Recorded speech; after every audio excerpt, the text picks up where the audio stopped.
Oh, how are we doing on this fine, fine evening? Can't believe it's Friday already. This week has disappeared out from under me. It has gone.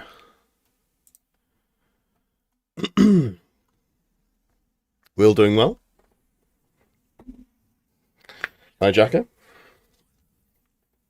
Oh, man. Woo!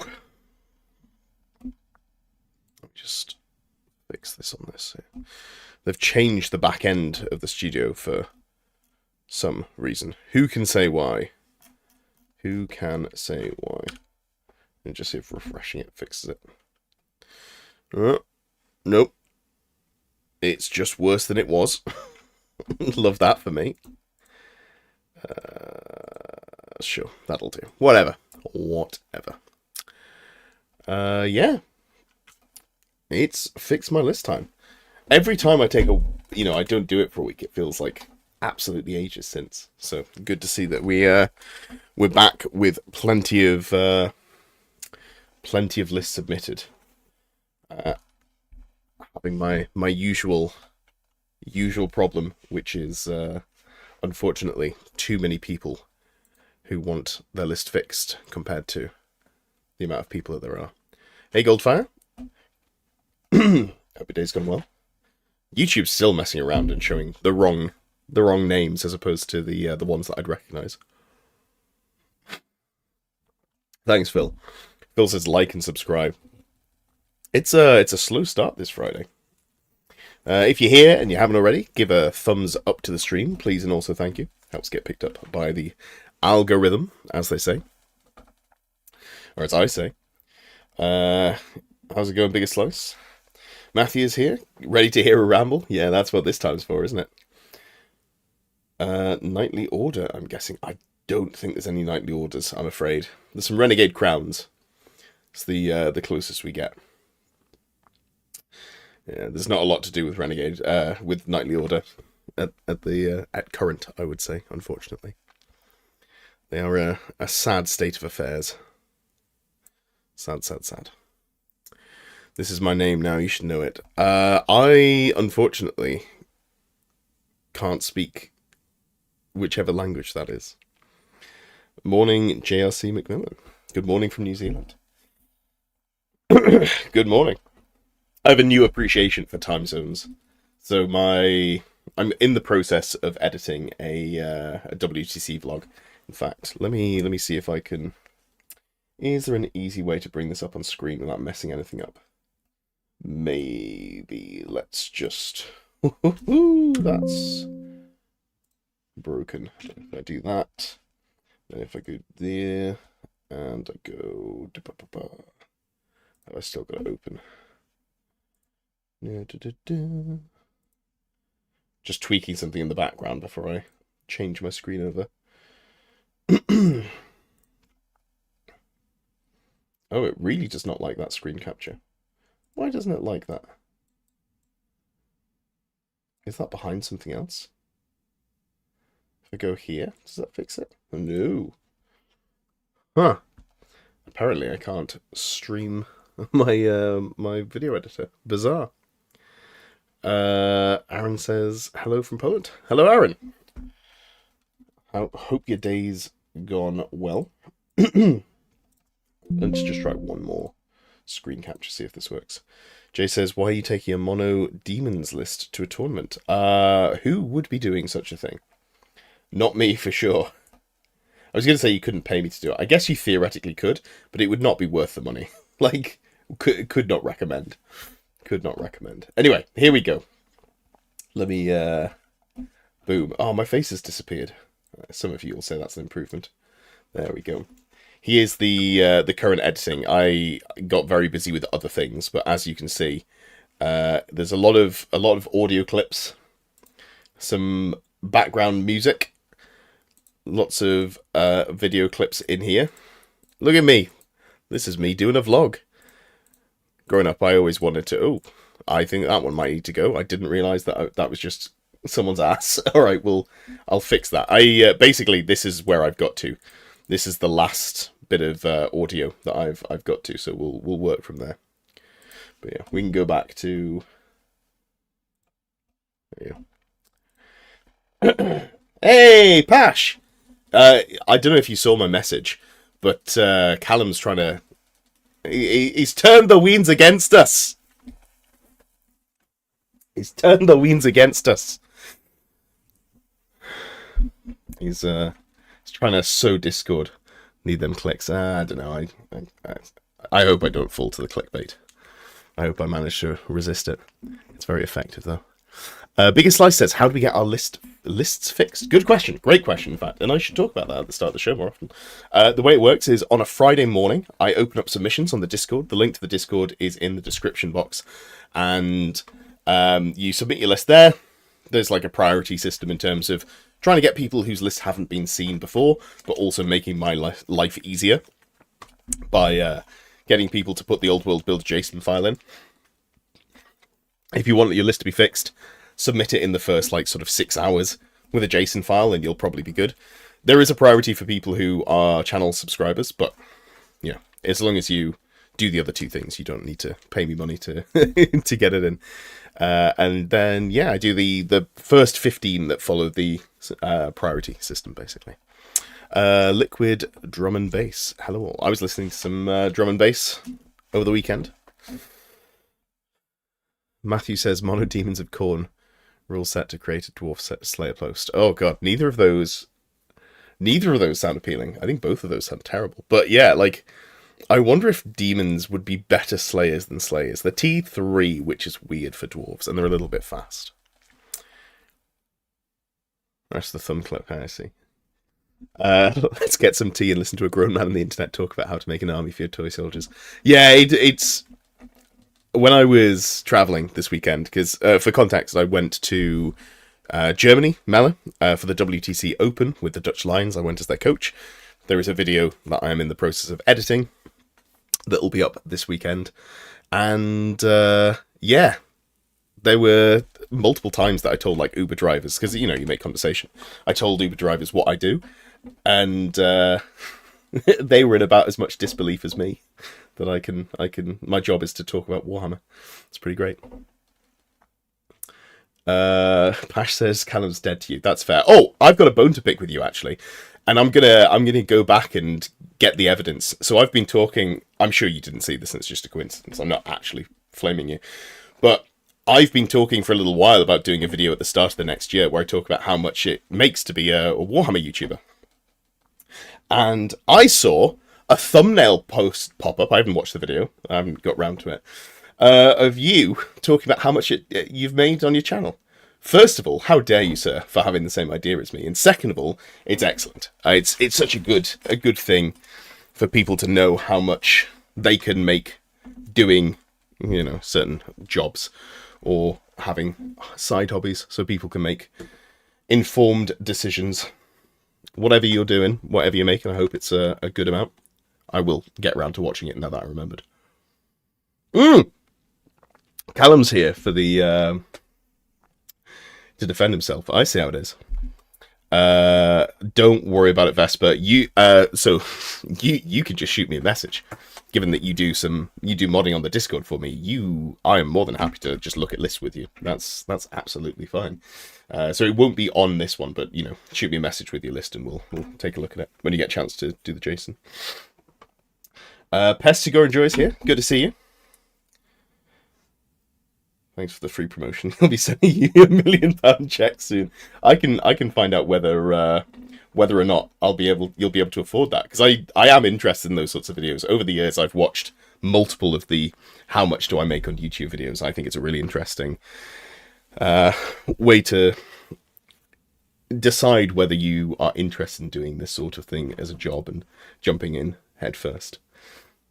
So I assume you haven't made your first mill. I know I haven't. All right.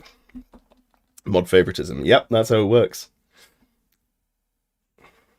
Yeah, it's fine. Yeah, no, I saw the list, but I'll be honest. I saw it because it was all clumped together as the middle list, and my eyes glazed over when I was reading it. I was like, I can't put that in. My brain will melt. Upload it now. Yeah, that's fine. I could probably manage that. All right. We should probably have a look at some lists. And you know what? If we're doing some actual promotion, this weekend at on Sunday, there's going to be a live stream on Pash Hammer's YouTube channel, which you can see him in the chat, and he's going to be talking about the Masters players, the people who go into the UK Masters. He's going to, him and Chris Cousins are going to be, I guess, probably shit talking us all, and telling people that we're actually not as good as we're pretending to be. He's already started doing it about me. I've seen the messages, but he'll tell that to the world, and go on to rag on everyone else. Yeah, 100% Pash. To both your messages. Sounds fun doing something like that, but I've got a face for radio. Yeah, I when I was working in a coffee shop, I used to get people telling me that I had a great voice and I could be on the radio. And one of my favourite things to do was to get mock offended and be like, I can't believe you said that about me. Like, I'm not that ugly. I thought it was hilarious. And 90% of the times, they also thought it was hilarious. And 10% of the time, they just didn't understand me and looked at me blankly. But that's, honestly a pretty good hit rate. So, let's start off with... Who have we got here? I saw Goldfire in chat. I saw Orcboy Phil as well, I'm pretty sure. Yep. I want to start with Phil's list. So, Phil, Orcboy Phil, said something along the lines, I've got a great one for you. And it's called the Snotling Uprising, and it's the description is Snotlings are known to follow Wars around and copy what the big lads do mostly. Sometimes they get ideas. Oh no. Oh, okay. Going back to Pash. The voice for radio has some validation. My most viewed battle report was between you and me at the World's WTCO. Yep. Oh god, what a nightmare an event. I had such a bad time. I am not built for online Warhammer, that's for sure. And also that list was horrendous. But I think playing you, I was still having a good time. Because we were like round 2, I think. Round 1 or round 2. So it was before I realised how badly I'd fucked up with the list submission.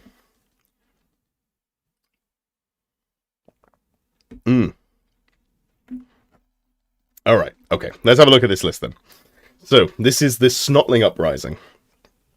General, not a Snotling. Okay. Bad start. Then we've got Fanatics. No. This is not enough. Okay, what are Puffballs? Squig Hoppers.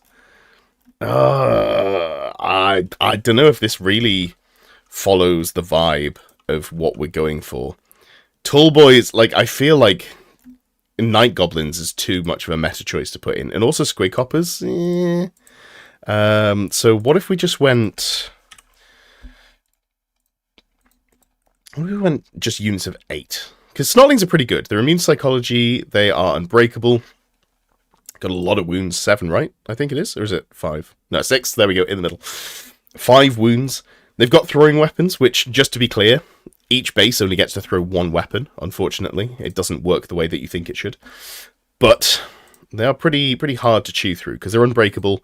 They've got Vanguard as well. 6 wounds. They don't care about the attacks. Move 5. Yep. It's a whole lot of scoring. And then we've got Snotling Pump Wagons. Not a fan of Snotling Pump Wagons personally, but they do fit the vibe of the list, so we can leave those. The Giant has to come out. And we're just double checking, is there anything else that's really Snotling adjacent?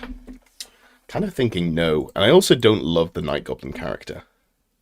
What's the weediest character we can think of? I guess it might be a Night Goblin Big Boss. That might be the weediest character. But that doesn't feel like... How do we get Snotling vibes here? Read the fluff. Yeah, no. I got that you said that Snotlings are known to follow Wars around and copy what the big lads do. Sometimes they get ideas. But what if we just went all of it? What if we just went all Snotlings, you know?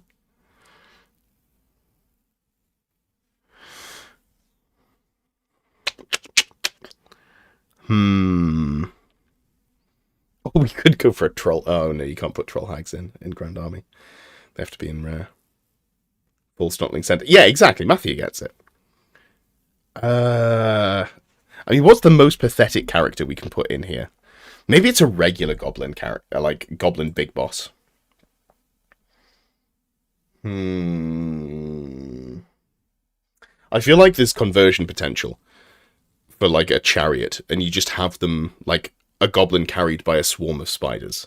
Yeah. I'm feeling that. So we're going to go... of course, we need a third giant wolf. We need to really accurately represent that the whole thing is just a swarm of, not spiders, snotlings. We'll go light armor, charmed shield. Where's that gone? And trollhide trousers as well. Nice. Now there's a character you can put in some snotlings. Yeah, get rid of this rubbish. Common goblin, big boss with a crackling blade. That might be too good, is the problem. This is. I'm trying to be as pathetic as possible. Goblin boss with trailblazer and backstabber. I like that. But I think we don't really want to spend any more points in characters because this is not really fitting the vibe. So I think what we have to do here is if we just go... Let's go 2 10s and then an 8 and a 7. Perfect. Yeah, I think this is a good Snotling list. This feels like... yeah, I think this maximizes the theme pretty well. Snotlings, pump wagon. Yeah. Great. Well, hopefully that's exactly what you were looking for. I should take this to an event. That'd be solid. Goblin, you read that one already. All right, amazing. That was a good start. The Snotling Uprising. I think we've really nailed that one. So we can only kind of go downhill from here. I reckon. Let's do something that isn't goblins, or it isn't orcs and goblins. Got a couple of Battle March lists. Let's start with Beowulf's list. Let's have a look here. So Beowulf's got a Battle March Renegade Skaven list. Skaven Battle March list for an event I'm running this Sunday. Want it to be okay without being too good against new players. That is the difficulty. So I think immediately I'm seeing that you've got the Ruby Ring of Ruin in there. I think that goes away. I think the Ruby Ring of Ruin at 500 points is just far too strong. It's going to be a nightmare for people to deal with. I'm not opposed to taking the Warpfire, because it casts on a 10 and it does D3 plus 1 strength 5 hits. Like, this is objectively just like an incredibly mediocre, potentially bad magic missile. So having this as like a ranged magic missile with the restrictions you put in, I think seem reasonable. And then also let's give him a pistol as well so he can do something. I think that feels a little bit better. And if you roll into Fireball, I mean, you deserve it, so that's fine. We've got a chieftain with a weeping blade.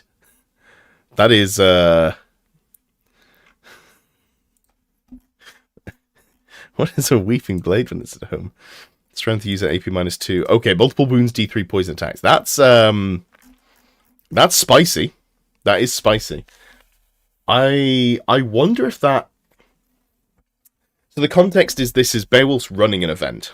So when you're running an event, you typically want a list that you can put down, and it doesn't need to be... It doesn't want to be bad, but it doesn't want to give any feels bads for the opponents.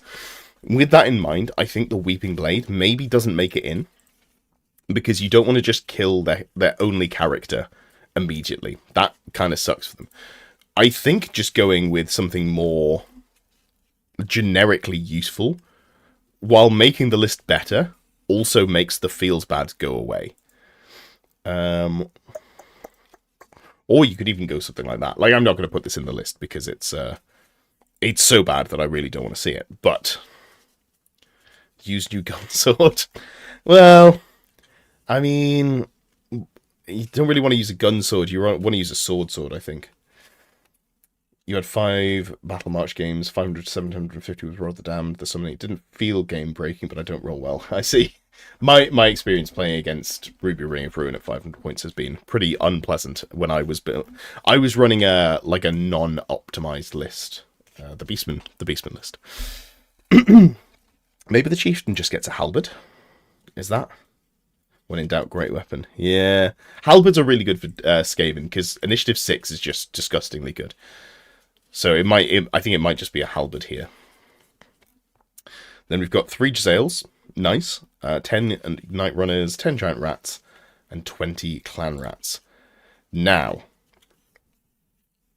I feel like if you want to add a little bit more shooting back into the list, this is where a Rattling Gun could be interesting.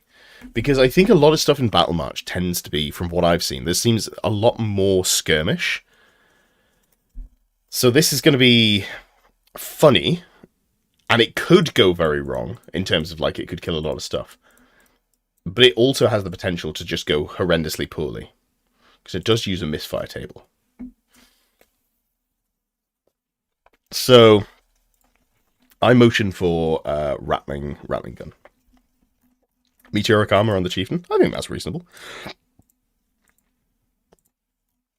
I don't see an issue with that. Is the tier different at 500 points? What do you mean by tier? I need to shave 5 points now. Or 3 points, I should say. I think there is a way to shave 3 points. Okay. Unfortunately, I think the Armor Meteoric Iron comes out because can't fit it in. Is the tier? Yeah, like stuff. So Skaven are probably okay. Like at 500 points, you could do like a very evasive, hard to pin down list with like a surprising amount of magic missiles, and then Warbler Pistol here.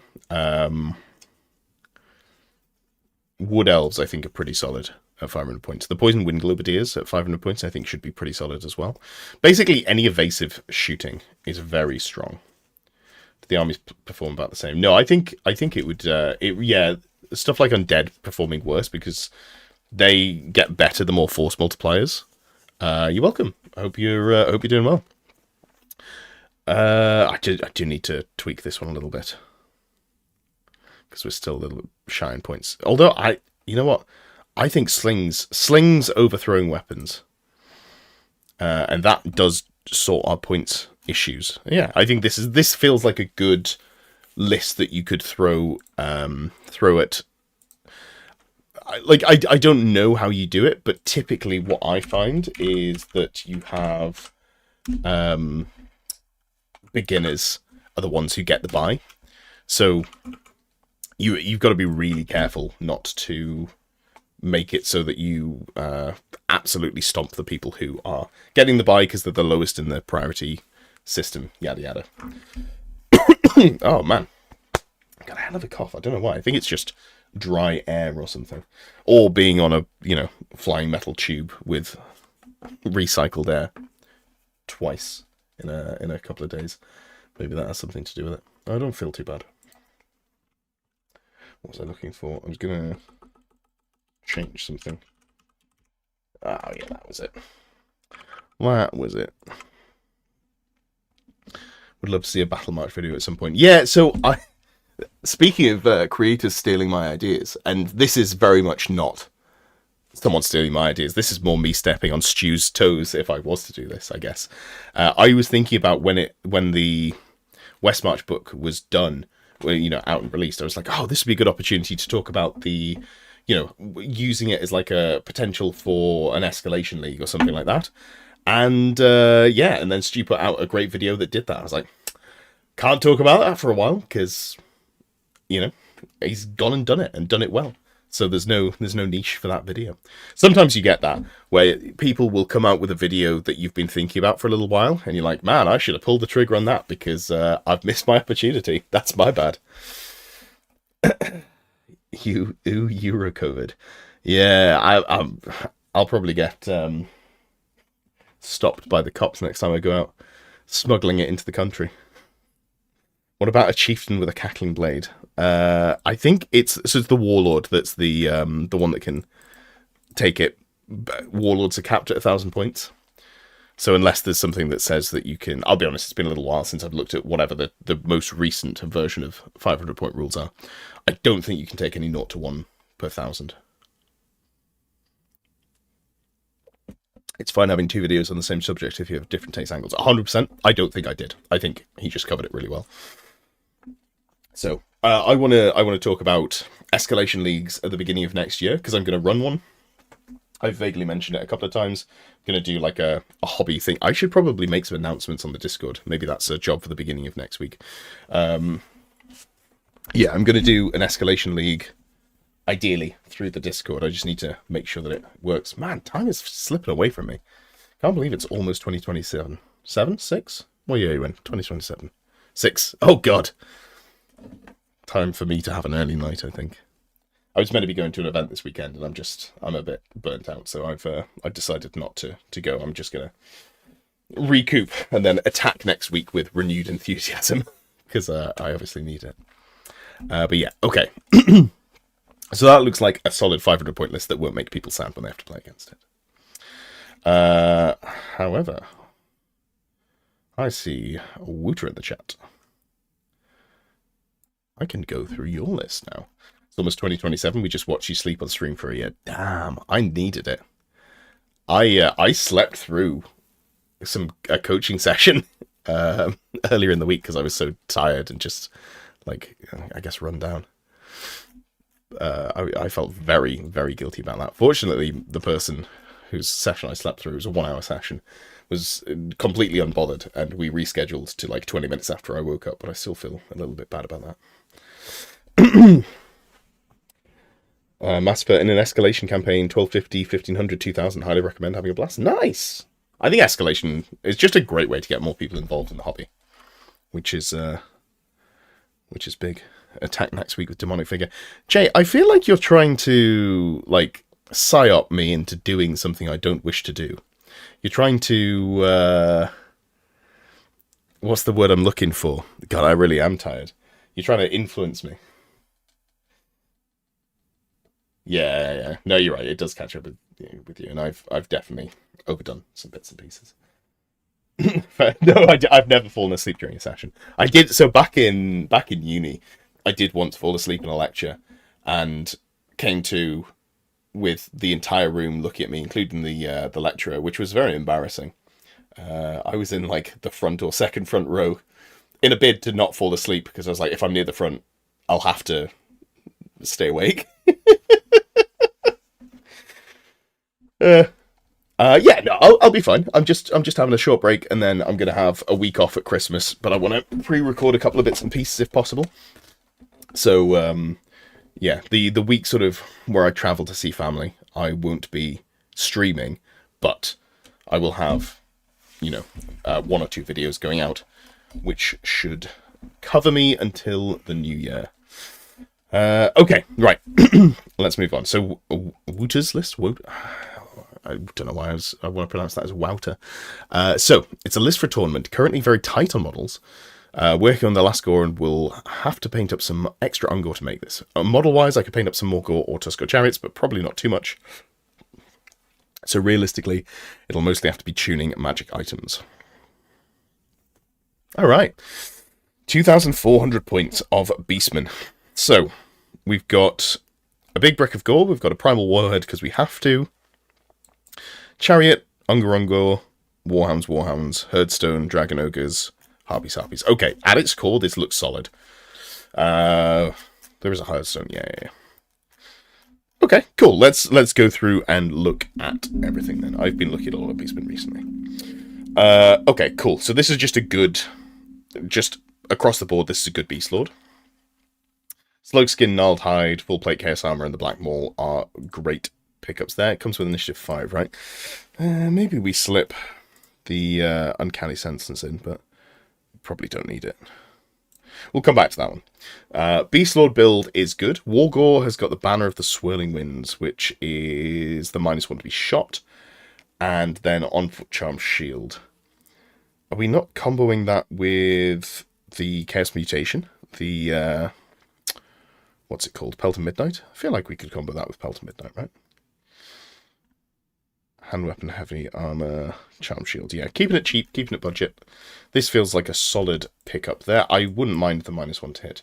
Oh, 1k character match. Okie dokie. So that does make it hard to fit everything in.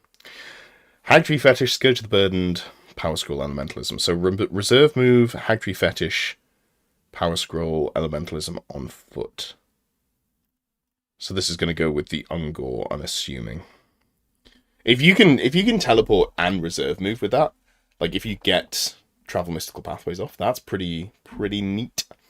I don't hate that at all. Feels very doable. Oh, there we go. There's the Pelt of Midnight. Okay, Bray Shaman, Lore Familiar Power Scroll, Pelt of Midnight, Demonology. Sweet. I almost like this is not important, but I almost wonder if you move the Pelt of Midnight to the Wargore. This way you can split it up if you need to. I don't know. It's fine. It's fine. It doesn't need to be moved. And then we've got the Ruby Ring, Staff of Quietude, Lore of Primal Magic. I need to remind myself what the Staff of Quietude is. But I've got an actual arcane journal for the Raising of Westlands now. Boom. So it's not going to lag everything out. Let's just go down. Staff of Quietude. Oh, yeah. Turns off all remains in play spells. Okay. Spell remains in play. What are you concerned about that has remains in play, Wooter? See you later, Pash. I'll, if I remember to tune in, I will do. For everyone who's here, what time is your live stream going on? I feel like it was 8 PM. If you don't say anything, I'm just going to say it's 8 PM. Mostly VC. Yeah, that's fair. That's fair. If you're playing into VC, do you want Magic Resist in the unit? Thanks, Bigot Slice. Yeah, it is 8. So,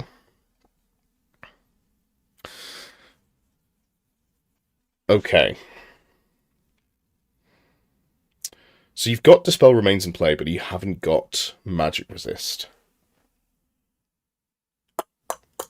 I almost wonder if you're playing into VC, is Magic Resist just the better way to deal with this list? Because it means you can get close enough, and then hopefully not lose too much to Scream. You won't get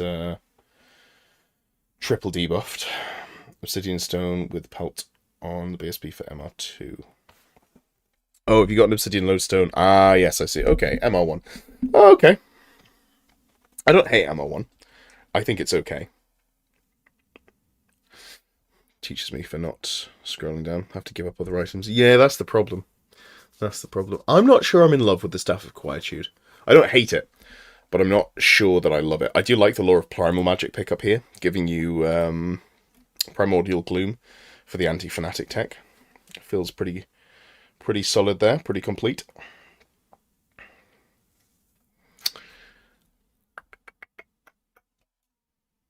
Yeah.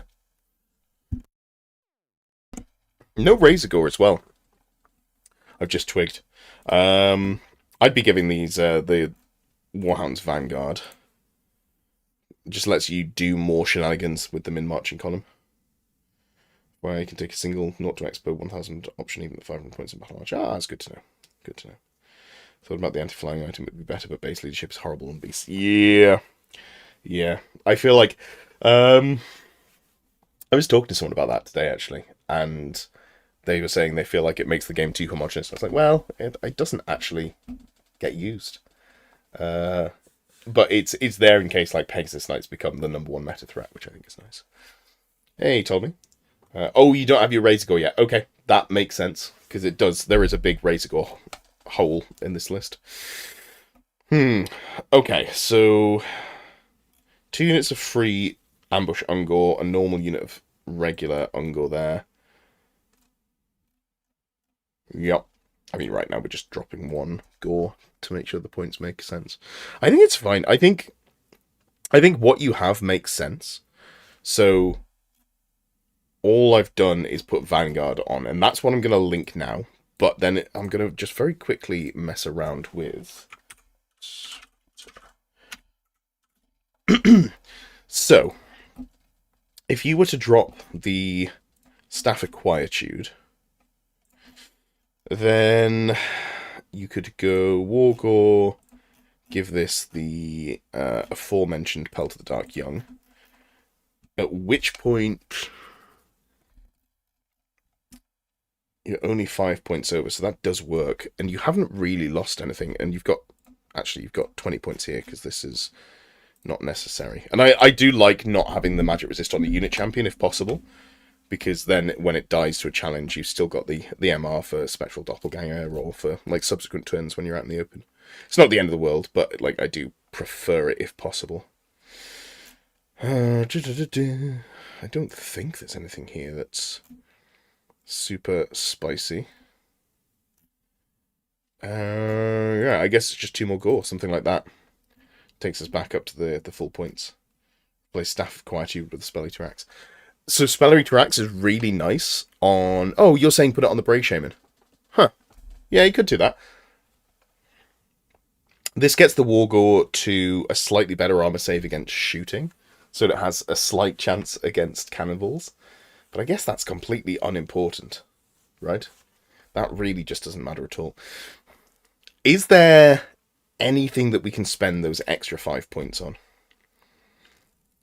Wargore has 4 render. Yeah, so I was just about to say the same thing as you, Wooter. But I think Matthew means put it on the Brave Shaman. So the Brave Shaman has magical attacks. And you know what, actually?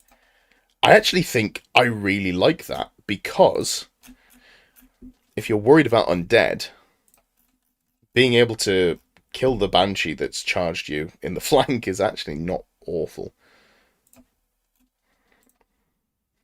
Yeah. Like so. That's, yeah. Okay, magical attacks in the list. I don't hate that. I do not hate that at all. Then we got 6 points, so I guess you give 1 additional Wargore. Ungore, sorry, like this. Something like, oh, no. Why not? Are they 6 points? Oh, they're ambushes, okay. Cackling Blade on a War Hoof.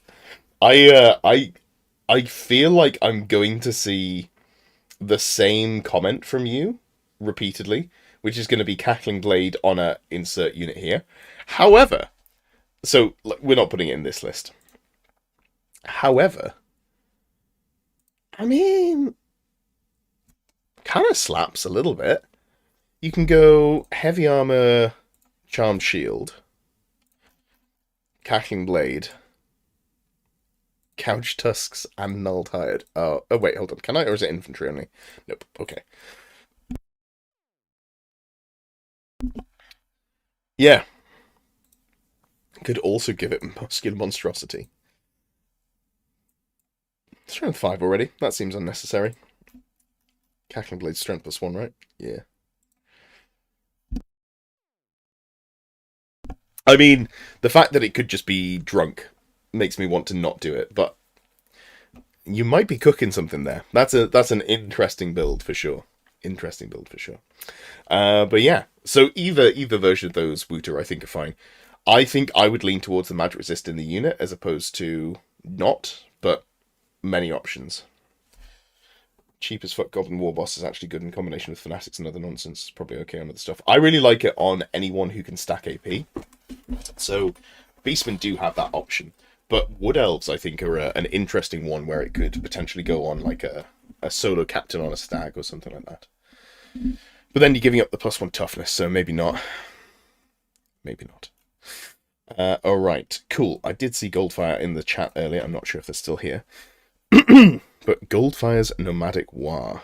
And this says, a full send Nomadic War list. The idea of the list is to overwhelm with combat res from the Big Wolf block in any combination from War, first charge from Chariots, mobile flank charges, and just general output. 2 main threats are the 2 big blocks. The rest is support. You're welcome, Muta. Hats of Flavor says, okay, but what about the gun sword? So, I like the gun sword. Let me just very quickly go back here. Would you like to put the gun sword on the Beast Lord? It's ballistic skill 3. What about the Great Brave Shaman? That must have a good ballistic skill. No, 3 as well. Okay, Wargore 3. Normal Brave Shaman? 3, yeah. Gunsword doesn't fit into Beastman, unfortunately. Okay. Still here, but painting. Excellent, excellent, excellent. Right, so this is the full send nomadic war list. This has got double Wyvern. Big fan of that. Always love a Black Orc Warboss and Wyvern. The penalty for having, so the way that, for people who don't know, nomadic war, if you've got a Black Orc Warboss as your general, you unlock one Boar Chariot in core, and if you've got a normal Warboss as your general, you unlock a big unit of Boar Boys in core. So typically you prefer to see the normal Orc Warboss, which if you've gone for a Black Orc Warboss, they have to be the general, because they've got leadership 9. So you're going to be the general there with your increased leadership. However, with kick... Oh, there's no Kicknick? There's no Kicknick? Oh, maybe we put Kicknick in. I do like Kicknick. Anyway, with Kicknick specifically, although I don't know where it would fit in. Huh. Kicknick doesn't fit in. Well, shit. We'd have to drop a Wizard, the BSB, or one of the War Bosses. Alright. Well, I guess no Kicknick. But normally you see it with Kicknick, who does add a little bit of legitimate combat punch himself, and I think adds combat res himself, right? It's been a hot minute since I've looked at Kicknick. Yeah. The unit causes fear on the turn they charge, and they get +1 to their CR. So, both very good bonuses. Because, you know, if you've got this plus like 3 characters, that's combat res 40. That's a lot. You're going to be causing fear and stuff. People are going to be hitting you less like, you know. Anyway. So. Because we've got 2 war bosses, we need 2 chariots. So we've got 2 here with the great weapons, no banners. That's how I'd run them. We've got the big brick of wolf riders with the big red raggedy flag. Get them to weapon skill 3. Very important. So you're only getting hit back on 3s instead of 2s. Fame flight is nice. Yeah, you probably have to go close order. I like the open order mobility with reserve move, but I think you just gotta go with it. Yeah, this unit looks good. I like that the big red raggedy flag gets the wolves to weapon skill 4 as well. Does it matter? No. Is it funny? Yeah, absolutely. Why? And that's the main reason to play orcs and goblins.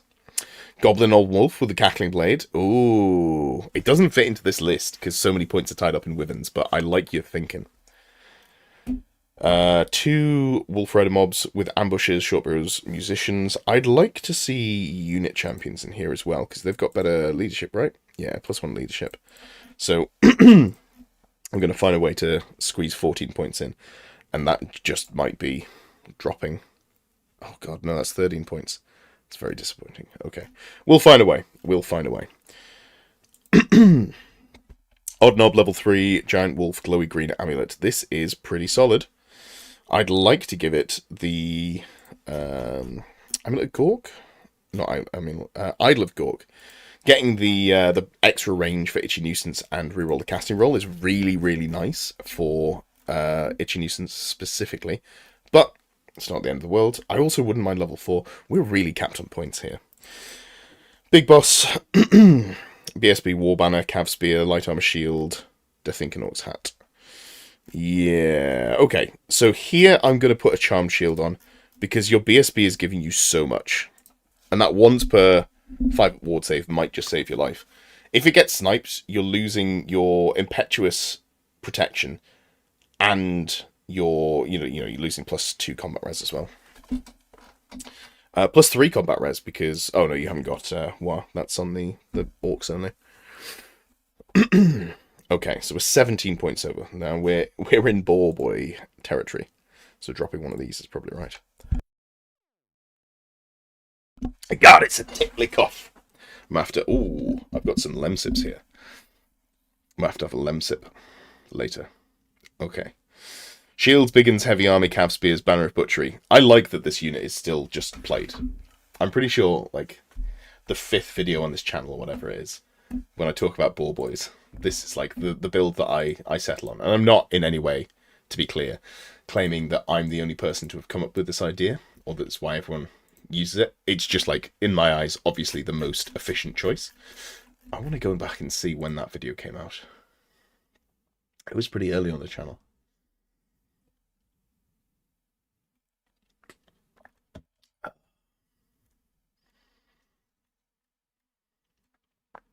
June 21st, 2024. Wow. Year and a half ago. It was in the first 20 videos, wasn't they, in the first 5? Anyway, moving on. Yeah, like this unit, obviously. It's great. It is solid. I just like what you've got here. I like all the choices. So I don't think I necessarily make any tweaks other than putting unit champions on here.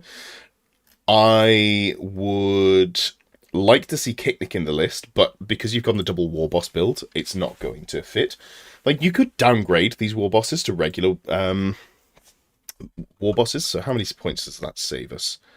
Let me just double check. You'd lose... I know you become impetuous, which is a downside, so it's maybe not the thing to go for. So you'd save 50 points there. So if we save 50 points...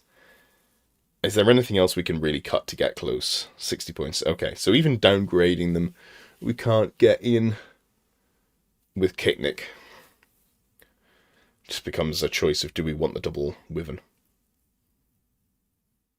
I feel like it's one of the main reasons to play Nomadic War. Yeah, I don't really have much to tweak on this. I've gone, I've gone through all of the logical thinking that I could do there, but it seems pretty solid, apart from definitely worth having unit champions in the Wolf Riders. And if you're worried about getting challenged out for some reason, just make sure you've got one model in the back rank or have them in skirmishes. They're never going to rank up all 6 in the front, realistically. So you'll be able to decline the challenge. Picnic and square base comp. Yeah. If you've got more points. How many does Nomadic War get? Is it 2-4 in square base comp? I feel like it might be. Frees up a lot of points. Problem is, I think this might be one way, actually. I think you can you get away with taking... Oh, there's a specific Black Orc rule for Nomadic War. Let me just double check. If we go Nomadic War here.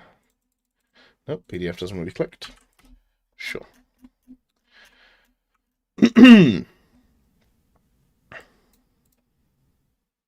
Yeah, I think you can just run the chariots solo if you want to. You don't need the characters for them, unless I'm missing a rule. If I am, it'll be on the Black Orc chariots. No, it looks fine. Yeah. Because I'm just thinking, if you downgraded the Black Orc war bosses, what do you fill the rest of the points with? Like, you can go a second unit of boar boys instead of the boar chariots, but I think the chariots are pretty nice for how cheap they are. Alright. Let's move on. We've got a lot of orcs and goblins this evening, but let's take a break and go for something else. I saw Jacob in chat earlier. Let's go for Jacob's ogre list. Try to build my first ogre army since they're my second favourite only to Empire. Tyrant is paired with the Man-Eater, Slaughtermaster with the Ogre Bulls, and Bruiser with the Iron Guts. Okay. So. What do we got? Thundertusk Riders. It's been a long time since I've seen one of these at all. Toughness-wise, so it's T6 with 5 wounds. Impact hits and stomps. Okay. I'm not sold on the Thundertusk, although it is relatively cheap. But it's just so squishy. 6 wounds with T5 does not go super far now. Nothing cheap to put a Cackling Blade on here either. Yeah, that is true. But you know what's really funny? I saw the Duelist plays and I was like, why not Cackling Blade? That feels like a much better choice. Mastodon Armor is full plate with a 6-up ward against any wound suffered. I mean, I think this is where I might recommend. I mean, you don't even need to go. So normally you'll see people go for the Tenderizer because it gives you +1 attacks, strength +2, AP -3, multiple wounds D3, and you're like, oh no, I strike last. I don't care. What an absolute beefcake. Look, T5, 5 wounds, huge. And you can also fit a Talisman of Protection on there. So this is the build that I recommend, and then we're going to put a heavy armor on it. I guess you could go for an Iron Fist to get the +1 armor save against a shield. You obviously can't use it in combat, but yeah, I don't think it's worth the extra points there. But yeah, so immediately let's go Tenderizer with TOP. That's just like bopping would be bopping. Munch the Meat Cleaver is a Slaughtermaster level 4, Law Familiar, Death Tutor, Illusion. Oh yeah, that's a point. Kineta, I need to remind myself what Kineta does. Yeah, so this gives you basically BSB on the Tyrant. I like that. It's so punishing if your expensive units run away. So would like that not to happen. Slaughtermaster, Death Cheater Illusion. Death Cheater's great. I'm a big fan of Death Cheater. This is just fantastic if you've got, you know, if you're on a big ridden beastie and they've got Monster Slayer, or if you're an infantry character and they get like a 6 to wound and they have Armor Bane, or, you know, it's a Killing Blow character or something like that. Make him Reader Roll it. Jobs are good. Now, Law Familiar Illusion sounds good, but you've not given him anything to slap with. Strength 4 attacks with no upgrade is pretty sad, frankly. So we need to make sure there's a magic weapon here. I think it might be the Meteor Hammer. Meteor Hammer being you always wound on 3s at AP3 is a really good Spectral Doppelganger weapon. I know you've got Strength 4, and you could increase it to Strength 5 with, not Kineta, with Giant Breaker, I think it is.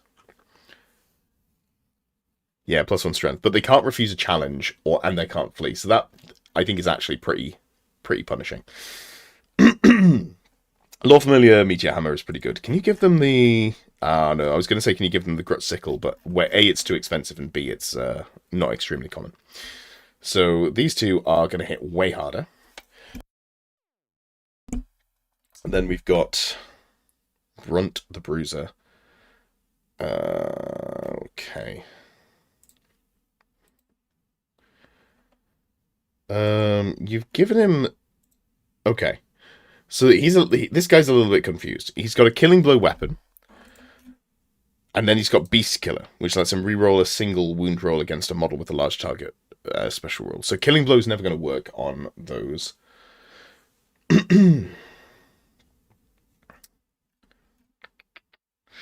So, I'm pretty sure I've looked this up before, and someone correct me if I'm wrong, but I'm pretty sure you can just put the same big name on multiple characters if you want to. So just like default to Death Cheater if you haven't got anything better to do. Headsman's Axe, I think, is just... It's not doing it for me. A BSB, though. A BSB is doing it for me. And it makes you think, what am I most worried about? Hold on, let me just double check. So the Bruiser's going with the Iron Guts. Okay, you probably don't want to put a BSB in with only 3 models, because it'll die too quickly.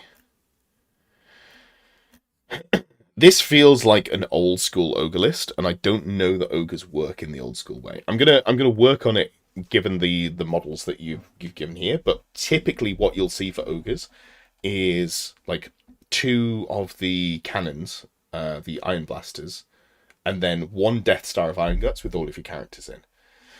And then other stuff, you know, if you need to fill other points, like maybe there's a Gorger in there or something like that. But you don't typically see, like, you wouldn't see 9 Ogre Bulls. It's an atypical choice. We haven't got the Cannibal Totem, though. So the problem that you've got, I've only just noticed as well. So this Butcher's Cauldron is actively bad.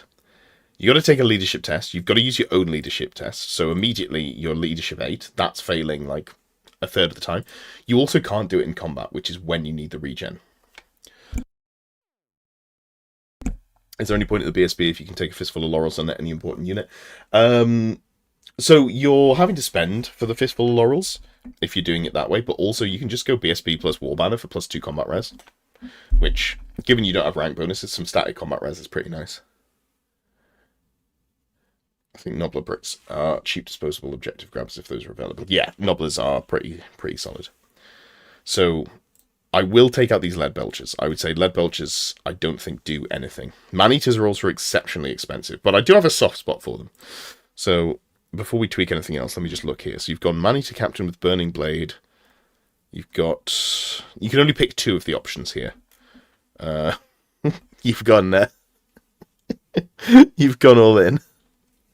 You've got one with an additional hand weapon, one with an iron fist, one with a great weapon, 2 ogre pistols, 1 brace of ogre pistols, 3 heavy armor. Okay.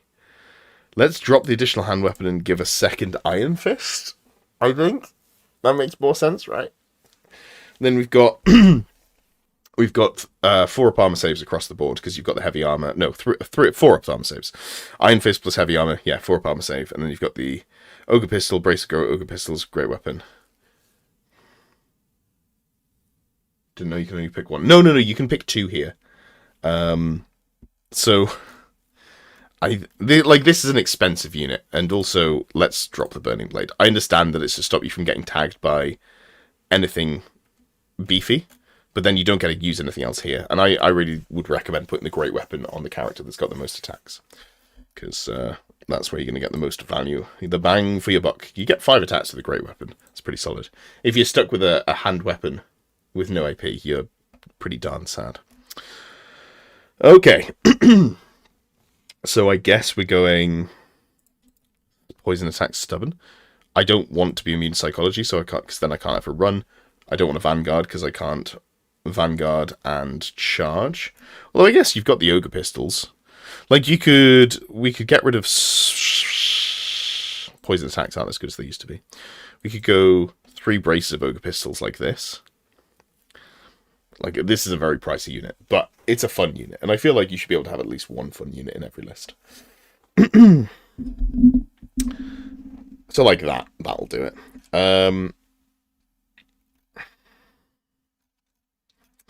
Yeah, and then we've got the Iron Guts with... Okay, so you got the Bull Standard here, so they're going to punch relatively hard. Let's just upgrade this to the Cannibal Totem, and...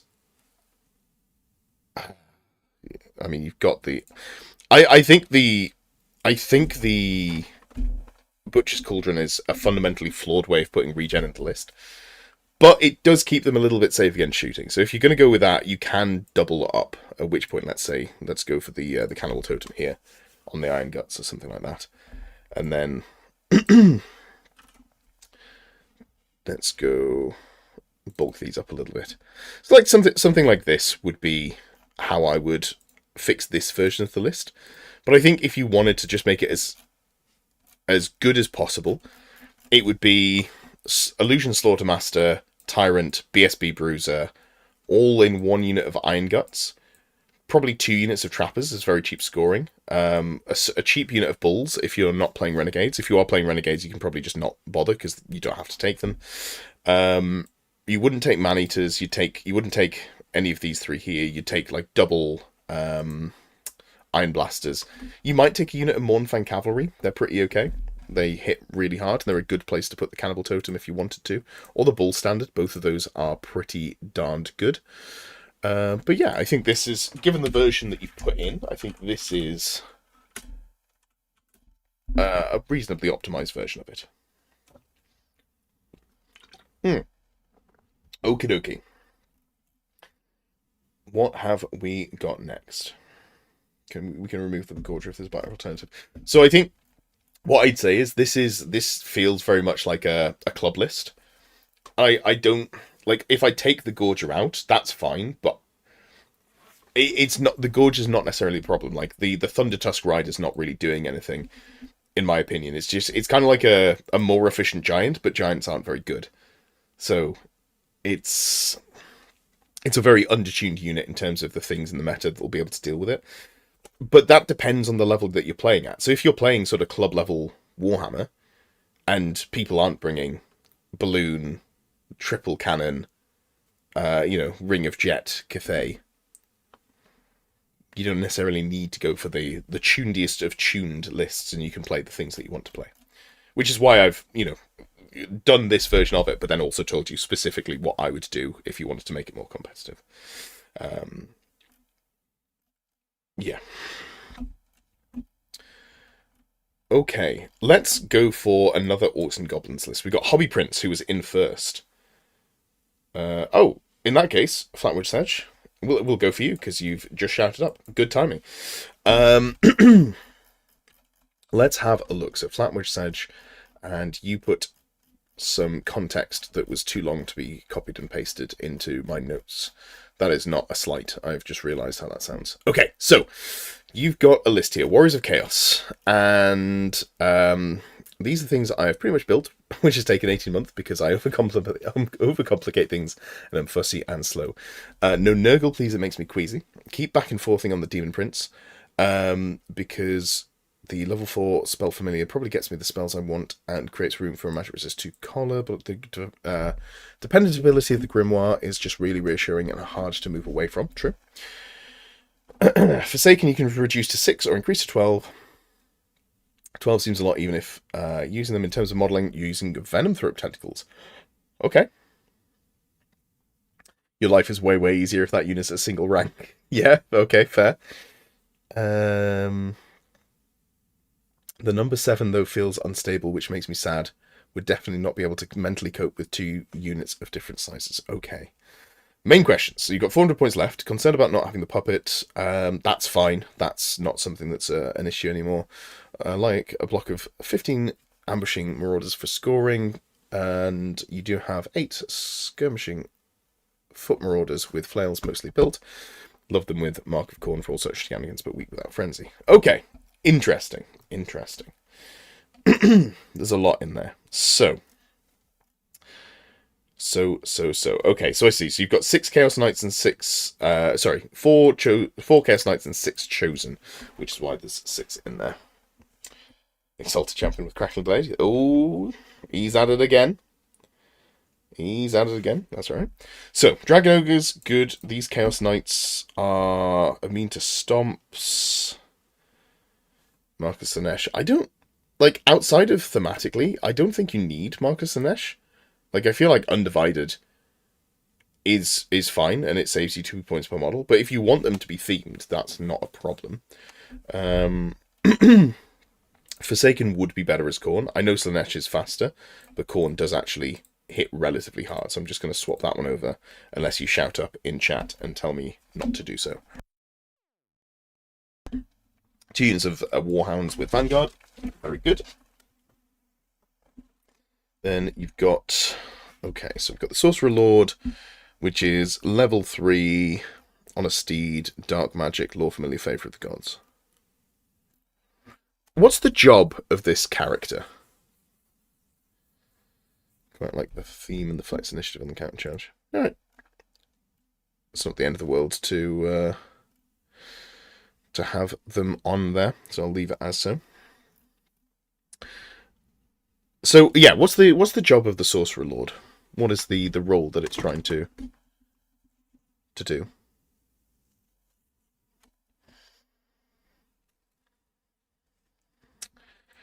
These knights, Mark of Khorne, musician. Yeah, I think this is fine. I need to remind myself what Dark Hearts actually does. Let's have a look here.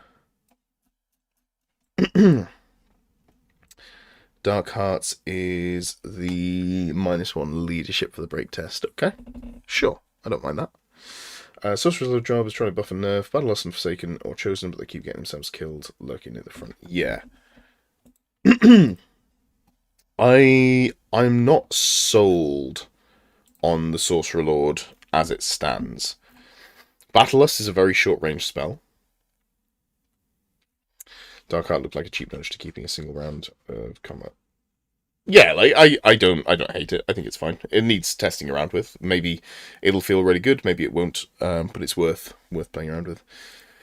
This I'm not sold on. Brazen Will is the combat res one, right? Oh no, magic resist one. Okay. Sure. Well, there's a Warrior of Chaos, Demon Prince, Custom Mustard. Yeah, they're pretty okay. I don't hate them.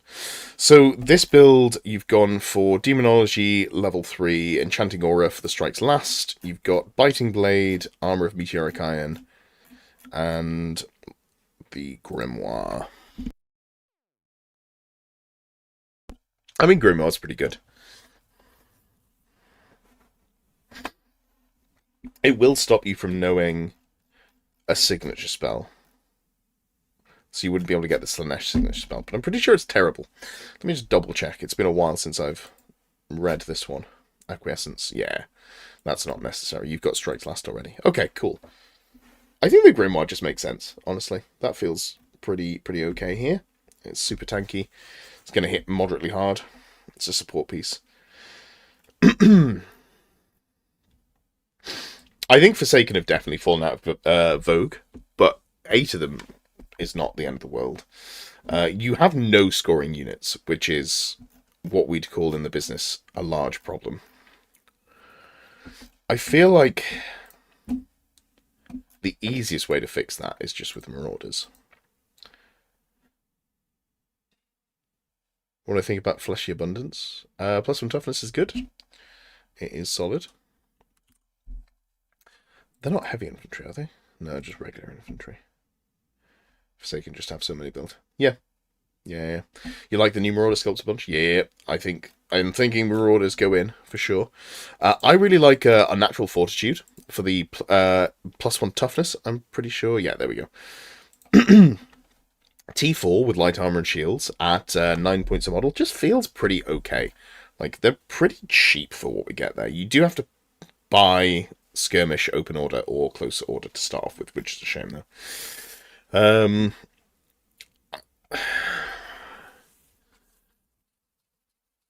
I feel like this Sorcerer Lord comes out. Like, I don't know what to do with it, but I think it comes out for now.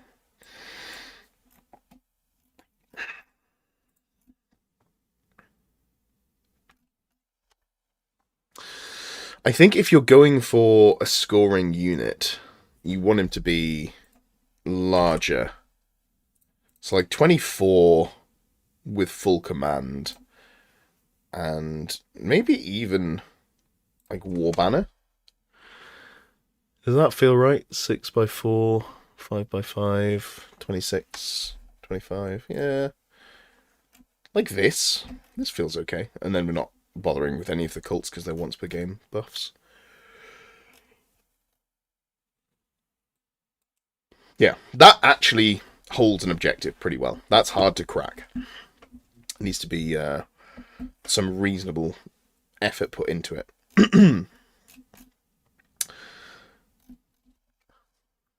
Could go. You've got a good built-on foot sorcerer for what it's worth. Okay, I don't hate that. So one of the things. So this is. I mean, obviously, we're not trying to make the most competitive build here. I think one of the issues that this list has is that it doesn't excel in any area. It hits pretty good in combat, but not debilitatingly so. So you can either double down on that and just end up with the same Warriors of Chaos list that everyone plays, which is not what you've got the models for. Or going for like a Tzeentch level 4 wizard, I think feels pretty good, because then you can battle magic, get 5 spells, and blue fire, and you've got actual ranged pressure to give you the ability to get stuff done on the tabletop. I don't know if you need anything else here. Honestly, I think that's fine. Like, you could take a power scroll. I'm only rolling... Oh! Ruby Ring of Ruin, of course. Let's go triple magic missile. So you've got like a blaster caster here. So, in terms of heavy hitters, there's the Dragon Ogres are pretty heavy hitting. The Chosen Knights are pretty heavy hitting. The Chaos Knights and the Forsaken are heavy hitting for core, I would say. And the Demon Prince is flexible. What's the thought on the Tome of Spellcraft? Remind me which one that is. Is that the reroll to cast? Is that the new reroll to cast item? Yeah, it's fine. It's better than the Tome of Disruption. Rod of the Damned, Ruby Ring. I like the range because this character is going to specifically be in the backlines, but Rod of the Damned is good. It synergizes with the blue fire range. I just like having the ranged the 24-inch range on tap. It's a shame you can't cast more than one bounce spell in a phase, because I would. I definitely would. But yeah, this feels okay. And then you've got 100 or so points left over.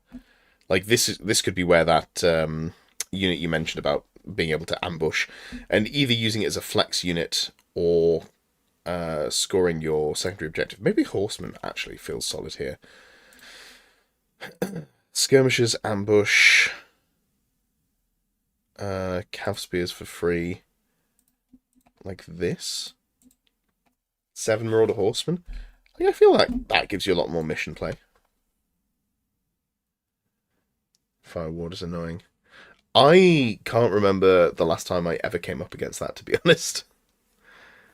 It's very, very niche. If your local meta does have it, then yes, it will definitely affect how good Fireball is. But yeah, I feel like this...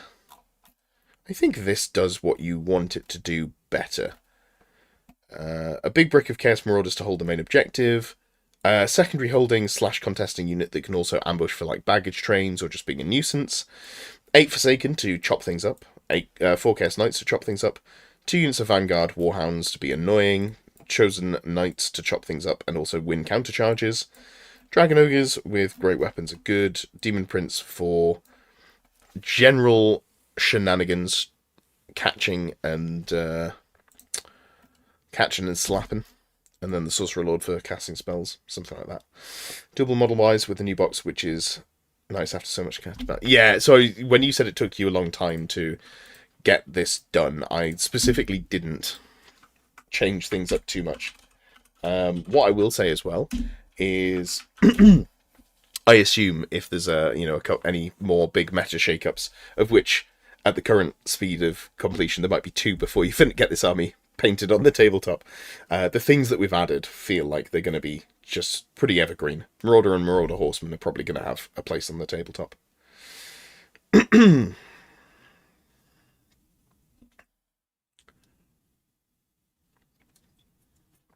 Don't know why ogres aren't made into non-legacy factions, since they're not foreign to the Empire. The legacy factions, it has nothing to do with the fluff, and it just has everything to do with Age of Sigmar, unfortunately. Alright, let's have a look at Hobby Prince's Orcs and Goblins list. And this was looking for a 2k list of forest goblins who worship Old Mother Scuttler, an Ragnarok spider, and have brood of spiders. The army is just goblins. I have a core of models, and I'm looking to round it out, but stay within the theme. Okay, I am prepared for this. I am prepared. You're welcome, Flat's Edge. Ozymandias says, it might be a silly question, but in Wolves of the Sea, if the unit champion has Favour of the Gods, the unit get the reroll if they take a banner. Ooh, I mean, let me just very quickly read what the wording is on Favour of the Gods.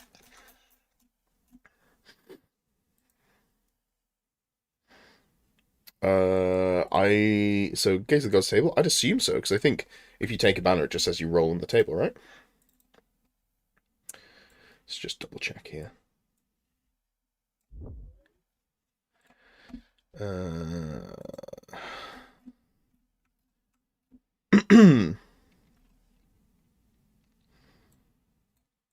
Yes, I guess so. Looks to me like they would get use of a favour.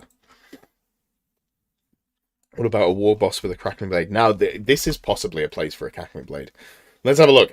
Orcs and goblins. So we've got goblins on foot, goblins on foot, goblins on... Oh, that's a big unit, spiders. Big unit, small unit. Then a 1 rock clubber and a 1 bone grinder giant. I am not a bone grinder giant appreciator, I will admit. Like, I feel like if you're doing anything, surely you remove that and you go like that. They're both roughly the same points. And a bone grinder just feels pretty terrible. And an Ragnarok spider feels pretty bad, but it's, tied to the theme. Tied to the theme. Okay. So the build for this goblin is good. Wild Magic is the best one to just dry roll 3 spells for. TOP, level 3. Then we've got a glowy green amulet on foot, odd knob. Okay. Protecting one of the units of goblins, I guess. Then we've got the Goblin Big Bosses, Spider Banner, Gigantic Spider, the Thinking Orcs At, and the Colorus Sorga. I'm not generally super impressed by the Colorus Sorga.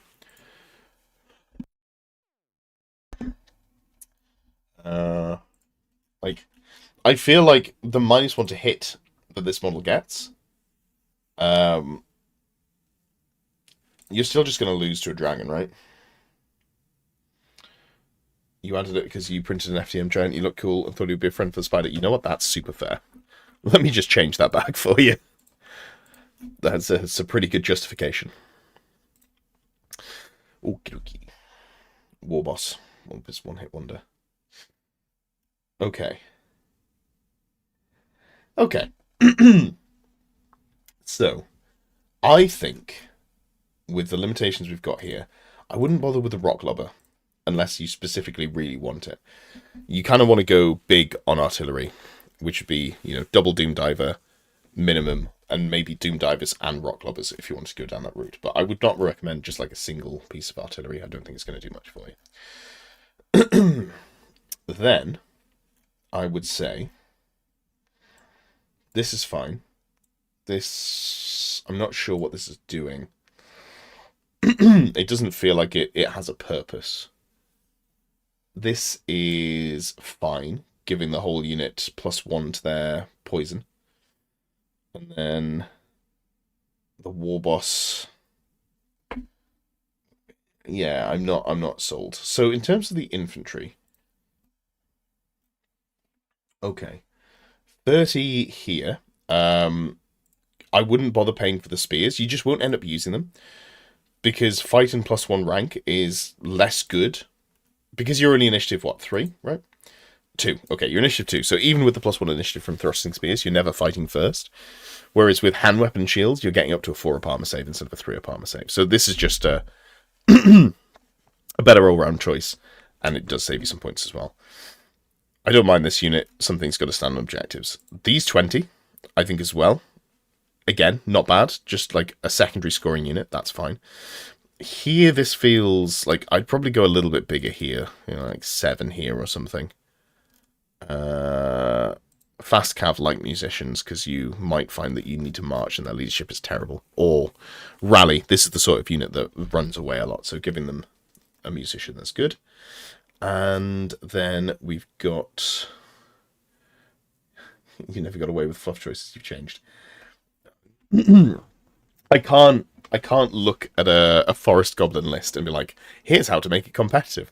It's not under the same banner. Also, I feel like that's a difference with you specifically, because I feel like you were trying to make a good list, but you were just hindered by picking bad stuff repeatedly. The goal was to make a good list as opposed to making a themed list. I think I'm gonna take Callum's advice here, so I hope he's still here to hear it. We're gonna upgrade this war boss to a cackling blade. We're gonna put them on a spider, and they can run around with one of the units of spiders, and they can hit relatively hard. Yes, you happen to have 30 spider riders. Some more is fine. Amazing, love that. I was gonna take some out of the other unit, but that works. Okay, so we've got a Killy war boss and we've got a BSB that's giving more killiness to the unit. Both of these are good. Yeah, I'm going to drop that Korozorka. It's just not doing anything, realistically. Okay. This odd knob. I'm not opposed to just dry rolling, but I think we need to be level 4 if we're doing that. Oh, we're 7 points over. Gorsh darn it. Is there any way... Oh, we don't need a double shield, so we're 5 points over. I don't know if there's going to be an easy way to cut any points here. I kind of feel like we're locked in for points, so maybe you can't be a level 3. Level 4. That sucks. That's a shame. That is a shame. Do they need Totem of Wrath to support the low AP Cackling Blade? You have read my mind. So we're going to go Totem of Wrath on this unit. And Yeah. Just need to shave 33 points. I mean, it's probably just two Spider Riders. Two Spider Riders and a Goblin. Yeah. Like, I think this works. I wouldn't mind having the one of the wizards be level 4. Because you're only dry rolling spells. But I just don't think we can make that work. But yeah, I feel like this does something. Yeah, I think this definitely does something. What if the Bone Grinder became a regular giant? You could do that. I'll be honest, I forgot it existed. It's only here because fun. Like, I'm not really bothered about losing a couple of models, so we could just go back up to where we were before. And then we've got points to spend, but the problem is we're capped in character points, which is where we're trying to do things. So I feel like if you're going for the Bone Grinder, I think probably just double down on it, to be honest, and say screw it. I brought the biggest bone grindiest of all. Let me go back up to 19 here. Yeah, I think this does the theme pretty well. It was closer to the theme already than the Snotling list with those goblins in.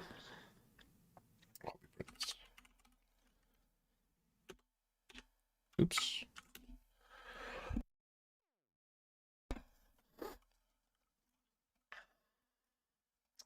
Okie dokie. Okie dokie. You'll use it to annoy the locals. Amazing.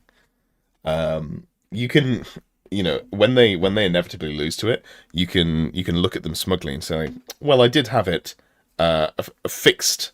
I made sure it was a very efficient list as they're losing to a Bone Grinder, caving their head in. That feels good. All right, let's have another quick look at a Battle March list. There were 2 submitted by Sebastian. Just as a note, if you ever put 2 lists in the chat, I'm just going to look at the first one in terms of, like, I don't have time to hit everyone's list, so I can't look at multiple lists for one person, unfortunately. And they only submitted a JSON file for one of them, so that was the one that I picked up here. Okay, so thoughts on Grand Army versus Wild Hunt in a small Battle March list. I feel like Grand Army is just very, very good in Battle March. So, assuming you're trying to be efficient, looking at any Wood Elf list, good timing there, Chase. Here is one. I think, is there another one? I think this might be the only one. Instant delete. I see you. But no, this feels solid. Like, if you're talking about this from like a competitive standpoint, the Glade Guard with Arcane Bodkins are probably solid. The reserve move Glade Riders are going to be such a pain for your opponents to deal with. I don't know how they deal with them, honestly. Like, this is a real pain in the backside. I don't know that a level 2 Elementalism caster does much for me. What I'd maybe be more tempted to see is like a level 1 with Ruby Ring of Ruin, or even just, I don't know, like a melee character with Ruby Ring of Ruin, something like that. That might be Noble with Cackling Blade. Hey. So I think level 1 with Ruby Ring. Then you still get the Dispel threat. You might roll into a second Fireball if you're lucky. God, your opponents will be having a bad day. So there's a difference here. The last one I was talking about, the one for Beowulf, I was specifically saying that you shouldn't go for... Oh, this is over on points. Oh, that's annoying. I guess we can't do that. Okay, we're going to downgrade this to a noble. I was specifically saying that you shouldn't bring magic missiles. That's because he was looking for something to play as like the ringer list. In this case, this is just, we're doing efficiency. So, Ruby Ring, great weapon, and a shield. Amazing. Exactly as many points as we can spend here. Okay, now an elf has to be a good carrier of a gun sword. Oh, rough. Rough. Yeah, that would be good if we could fit it in. Maybe not at 500 points. Okay. We are slightly over on points, and by slightly I mean literally a single point here, which is annoying. So, reserve move and true flight arrows I think is very good for the Glade Riders. Then the Wild Riders have... Okay. Okay, so... Let's just go... Drop a few points here. And I think we can do... Yeah, there we go. These beast packs, you don't need to. Maybe we just go one. But I don't know that the points work out super well. So one to screen the Wild Riders, because Frenzy is very annoying. Like, I mean, a second one's pretty good anyway. And then we've got... We can go back up to 6. Yeah, we can... Okay, just go like that. Like, this feels pretty solid. Are we doing any 2,000 points competitive lists? I don't believe so. I don't think anyone who submitted a Wood Elf list at 2,000 points put in the JSON file, unfortunately. And I was capped on... There were at least 15 lists that had the JSON submitted, so they were the ones that got prioritized. Is there a way to run an old-style Hiles list, blocks of archers and spearmen with repeaters and support, and a mage BSB hero here and there? It depends what your goal is. If you're playing with friends, you can do whatever you want. If you're asking for advice at like a tournament level, I would say no. I think Hiles are a little bit underwhelming at the moment, just as a general rule. The stuff that's good for them is the Lothan Skycutters are good little utility pieces. Their characters on dragons are very good. Their trace detachment with the Tracian Woodsman, that's quite good. Like, the core there is very solid. The Sisters of Avalon are very good. And what else is good for them? Kind of feels like that's all the stuff that's like really genuinely good. You do take other units, but you'll take them because you need to, as opposed to because they're like super exciting. So yeah, it depends on the scale of what you're asking. If you just want to play with friends, you can do whatever you want.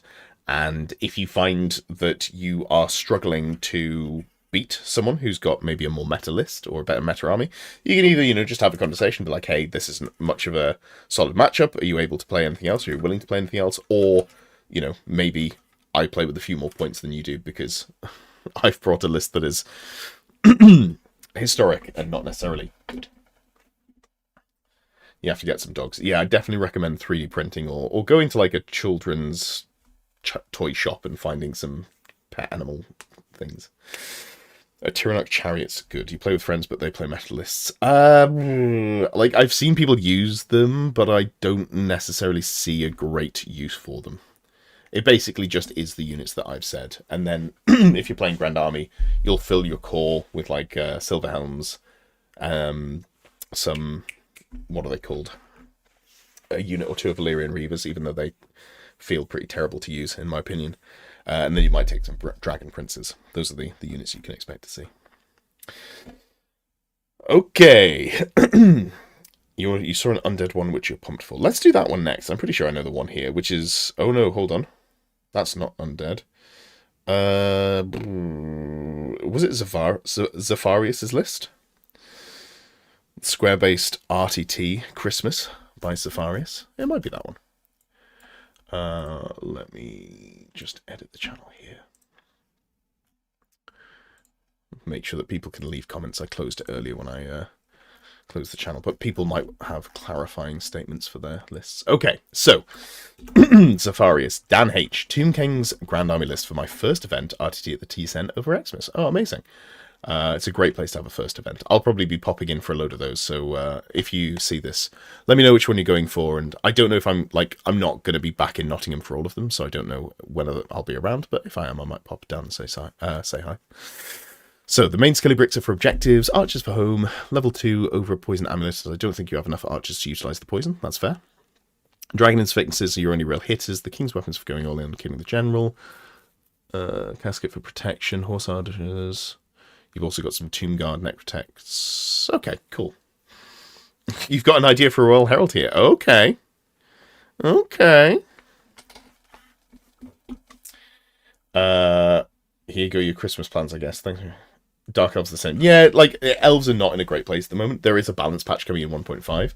And it's unfortunate. So I'm a big elf fan, but if you want to play the stuff that I want to play. Like, I'd love to play Bricks of Infantry. They're not in great spots at the moment. No, Callum, no! No! The Royal Herald has 75 points of magic items. The Royal Herald can take the Cackling Blade. I can't believe that you've suggested it on all of those characters that couldn't have it, and then you finally find one that could have it, and you've messed it up. That's rough, buddy. That's rough. Okay, so we've got a Bone Dragon TOP Conqueror's Blade. Conqueror's Blade. I need to remind myself what this does. 55 points for a magic weapon. Strength +2, AP -2, killing blow. I mean, all it does is gives you magic attacks and killing blow. Oh, nope. No. I mean...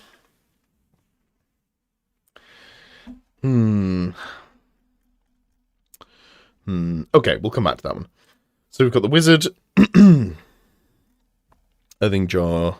Earthing Rod, Hieratic Jar, Ruby Ring of Ruin, Elementalism level 4. This is fine.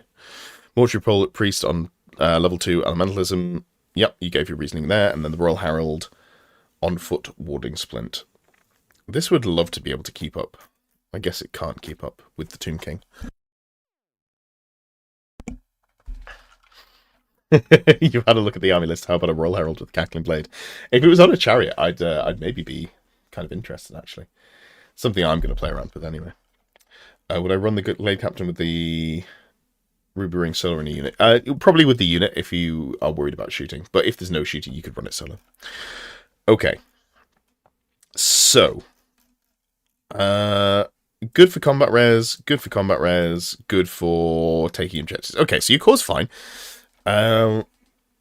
It's not terrible. Yeah, I mean, fuck this. Always take musicians. Even on Undead, always take up musicians. Because when you tie combat and then win and double outnumber them and you run down the dragon, which has happened to me, you'll feel good about spending that few points. Okay, go Royal Host. Make the champion archer. Give that champion a gun sword. Now you have a gun sword with the Arrows of Asp. I don't think that's how Arrows of Asp works, unfortunately, and it's only on very specific units. Let me just double check the... Yeah, so okay, so it would work, but Arrows of Asp is only on specific units, and the Tomb King, unfortunately, does not have the arrows.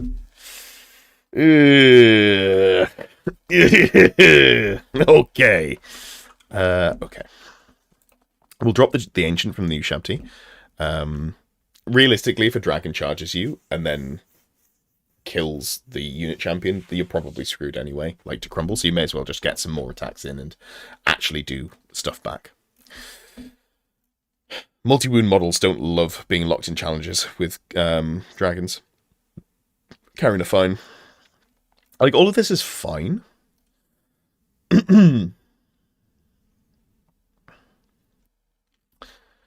I don't love the cackling, the Conqueror's Blade. Like, realistically, we drop the Conqueror's Blade. You just go for the standard Armor of Ages, which is there. Armor of Ages, reroll to wound against the T6 model. It's pretty strong. And then we'll go with a great weapon here. Like, you can give... we'll give him a shield as well. You can give him a Biting Blade if you're worried about Ethereal, which is a reasonable threat, but, you know, this feels fine as it is. This model... Is the Hieratic Jar extremely common? It must be. Yeah, guess it is. 25 points. Alright, sweet. Okay, this feels fine. I'd like to give it a great weapon or something like that. You don't always have to use the great weapon, but you may as well have that option available to you. And we're 8 points over, which I think is just going to be drop 2 of these. Yeah, I think this is fine without tweaking too much. I would say you maybe wanted to go for a little bit more of a focused core unit. Like, so one of the things that you see is like a big brick of Tomb Guard with multiple Necrocs. Necrocs, is that what they're called? Necrotects, to give them multiple attacks. That's a good way to do it. But like, it's undead. It's cheap. It's cheerful. It holds objectives pretty well. And then you've got the heavy hitter of the Tomb King and then the Necrosphinx. I feel like the for Ushabti's not necessarily going to threaten too much. I'd maybe go bigger bigger on those or take them out, but I don't want to tweak too much here. What you could do, because you said that you've got the Tomb Scorpions. Tomb Scorpions are just very efficient. You could take 2 Tomb Scorpions, like so. They can go in ambush to keep your drops low if you need to. And honestly, they'll probably do more than the Ushabti would do over the course of the game. They can, genuinely threaten dragons if you get lucky, which, I've seen it happen. Don't think it's happened to me, but I've seen it happen. And then we just need to bulk out everything else. At which point here, maybe you go, okay, we've got the points for it. Let's go Biting Blade on the Tomb King here. We can give this character the poison to go with the archers. I always forget the name of it. Amulet of the Serpent. I don't know how I forget the name of it. And then we can still go back up to 40 models. So like something like this, I think, without tweaking your list too much, I think that feels a little bit stronger. But you're playing Tomb Kings, and Tomb Kings are undead, and undead are pretty good at the moment. So this should give you a nice smooth entry into the tournament play. So I hope you enjoy. Hope you enjoy. Can Empire run an infantry list with blocks of halberds and Rights Guard knights in a working list? There's not really, like, it's not really an infantry meta is the problem. Like, there are some armies that can do infantry. Orcs and goblins do a lot of knight goblins because fanatics are very good.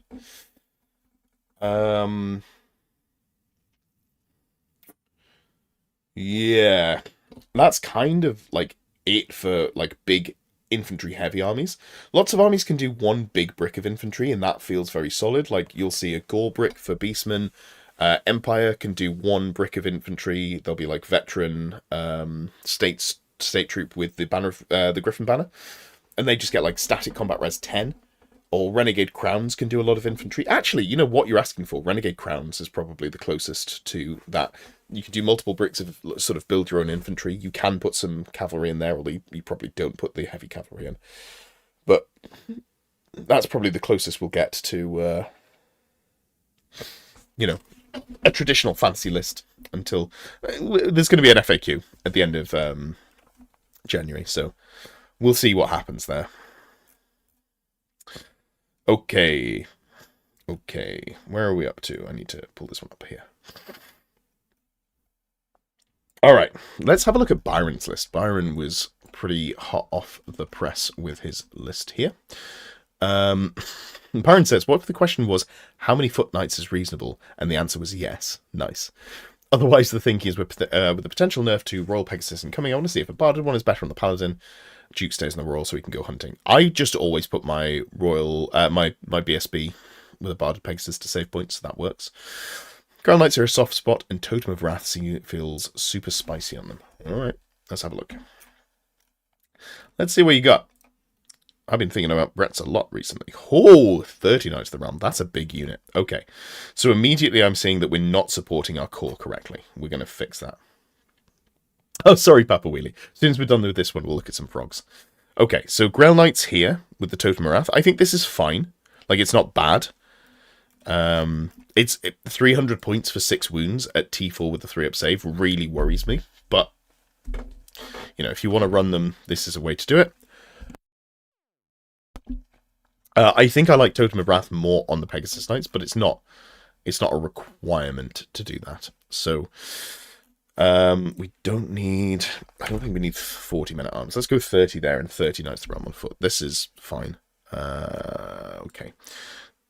This is great weapons and shields. My question to you is, what are they hitting with those great weapons? I think they're just only ever using the shields, realistically. And, going from 11 to 13 points a model feels pretty rough. You could put them on, but I just feel like you're not going to use them very much. I feel like you just go hand, weapon, shield, and save the points there. Pegasus Knight's good. Lady Elise, I do not see her fitting in the list, to be honest. What I do see fitting in the list is a foot prophetess to go with the Knights of the Realm on foot.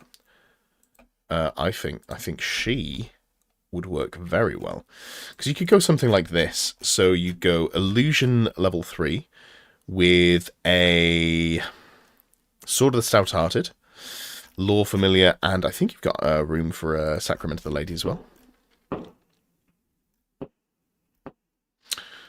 I don't know if you can hear those explosions outside. It'll be some sort of festival, I assume. Anyone clue me in on what festival it is? Here in the UK? Not really sure what it could be. Apologies for an extremely fashionable entrance. Very good. Very good. Friday. You love the swirling banner on Grail Knights and Totem of Wrath pegs.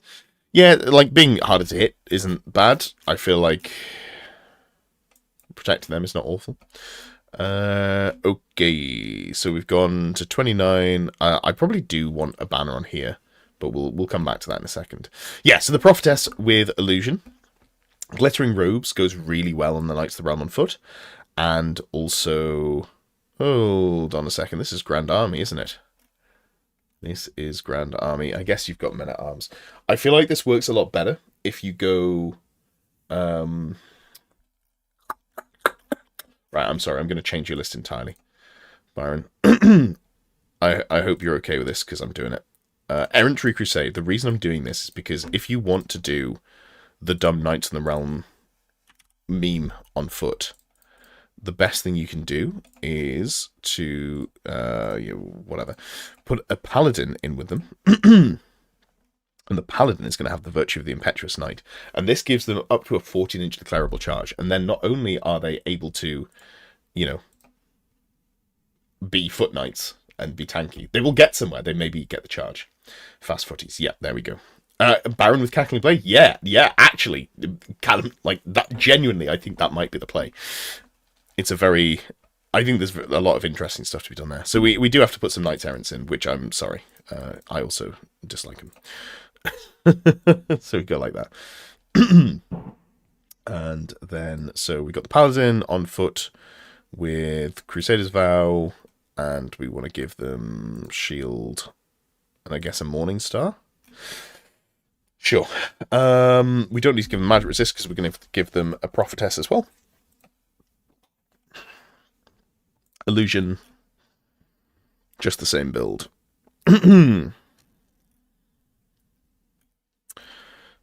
Lore Familiar.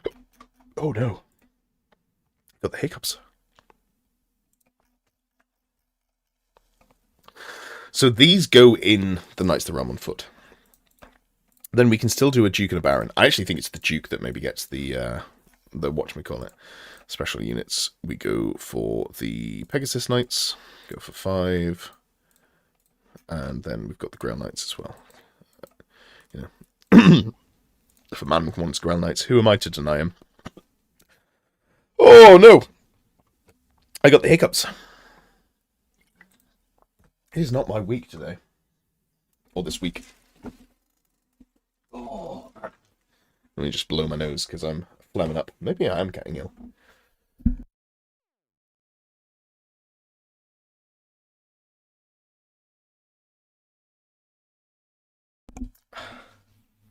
Vesper, I will not call you that, just on the basis of racial sensitivity. I feel like someone will misinterpret that. But you're welcome to do that yourself. What about a common item banner that gives heavy cavalry +1 toughness? How much that would cost? Oh, heavy cavalry only? I guess the answer to that is 80 points, because that's the that's how much it costs for elves. That'd be interesting. T5 heavy cavalry, I think, might be a problem. Quite unfun to play against, maybe. I don't know. I haven't really thought about it much. Okay, so we'll go Royal Pegasus. And what did you give your Royal Peg? You went for the Virtue of Heroism. I think Virtue of Heroism is still fine, and I don't hate it. So you could go... Let's just go with the classic build. Let's not deviate too far off the path. You gave them 2 gauntlets of the duel. That feels unnecessary. I know you can wear 2 gloves, but I don't think it's a once per... Yeah, it's not something you need to have multiple of. Shield. Yeah, okay, so that Duke is there, that's fine. You can give it loads of other things, like a healing potion or something like that. And then we'll just go for the standard build here, because the standard build is very good. Knightly Temper Ogre Blade and a shield. Oh, we're over on points. Oh, Grail Knights. Okay. Alright, let's just drop the Baron for the sake of the experiment, because it's more important to support the unit here. Banner of Shalons.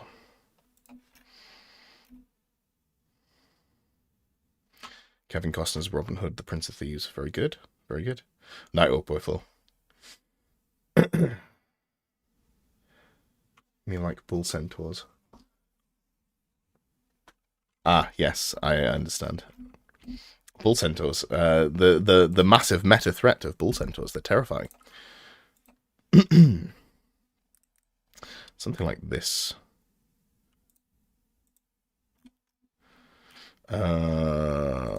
Cool. Like, this is maybe the list that I'd be recommending. And the reason that I've tweaked it so is you've got the Prophetess support for the Knights of the Realm, and then you've got the Paladin to give the long charge range. You've got the Knights Errant to be completely useless, but to bring first charge and to maybe bring some extra oomph. Squires for holding a home objective. The 5 Pegasus Knights for doing all of the work, at which point I actually think you can't afford to go. Like, maybe this Duke just has to be an actually good build instead of the Heroism build. I think it might have to just be the Knightly Temper, unfortunately. That's pretty sad. That's pretty sad. So we're 38 points over here. I don't know how you shave it other than you just go down to 4. I guess you just go down to 4. And then this banner can be Monster Hunter's Tapestry. For the anti-stomps. That feels pretty okay. Let me drop this down. Okay, so this is completely different. So, Byron, I hope the context of what I was chuntering about makes sense before you get too confused by the actual list.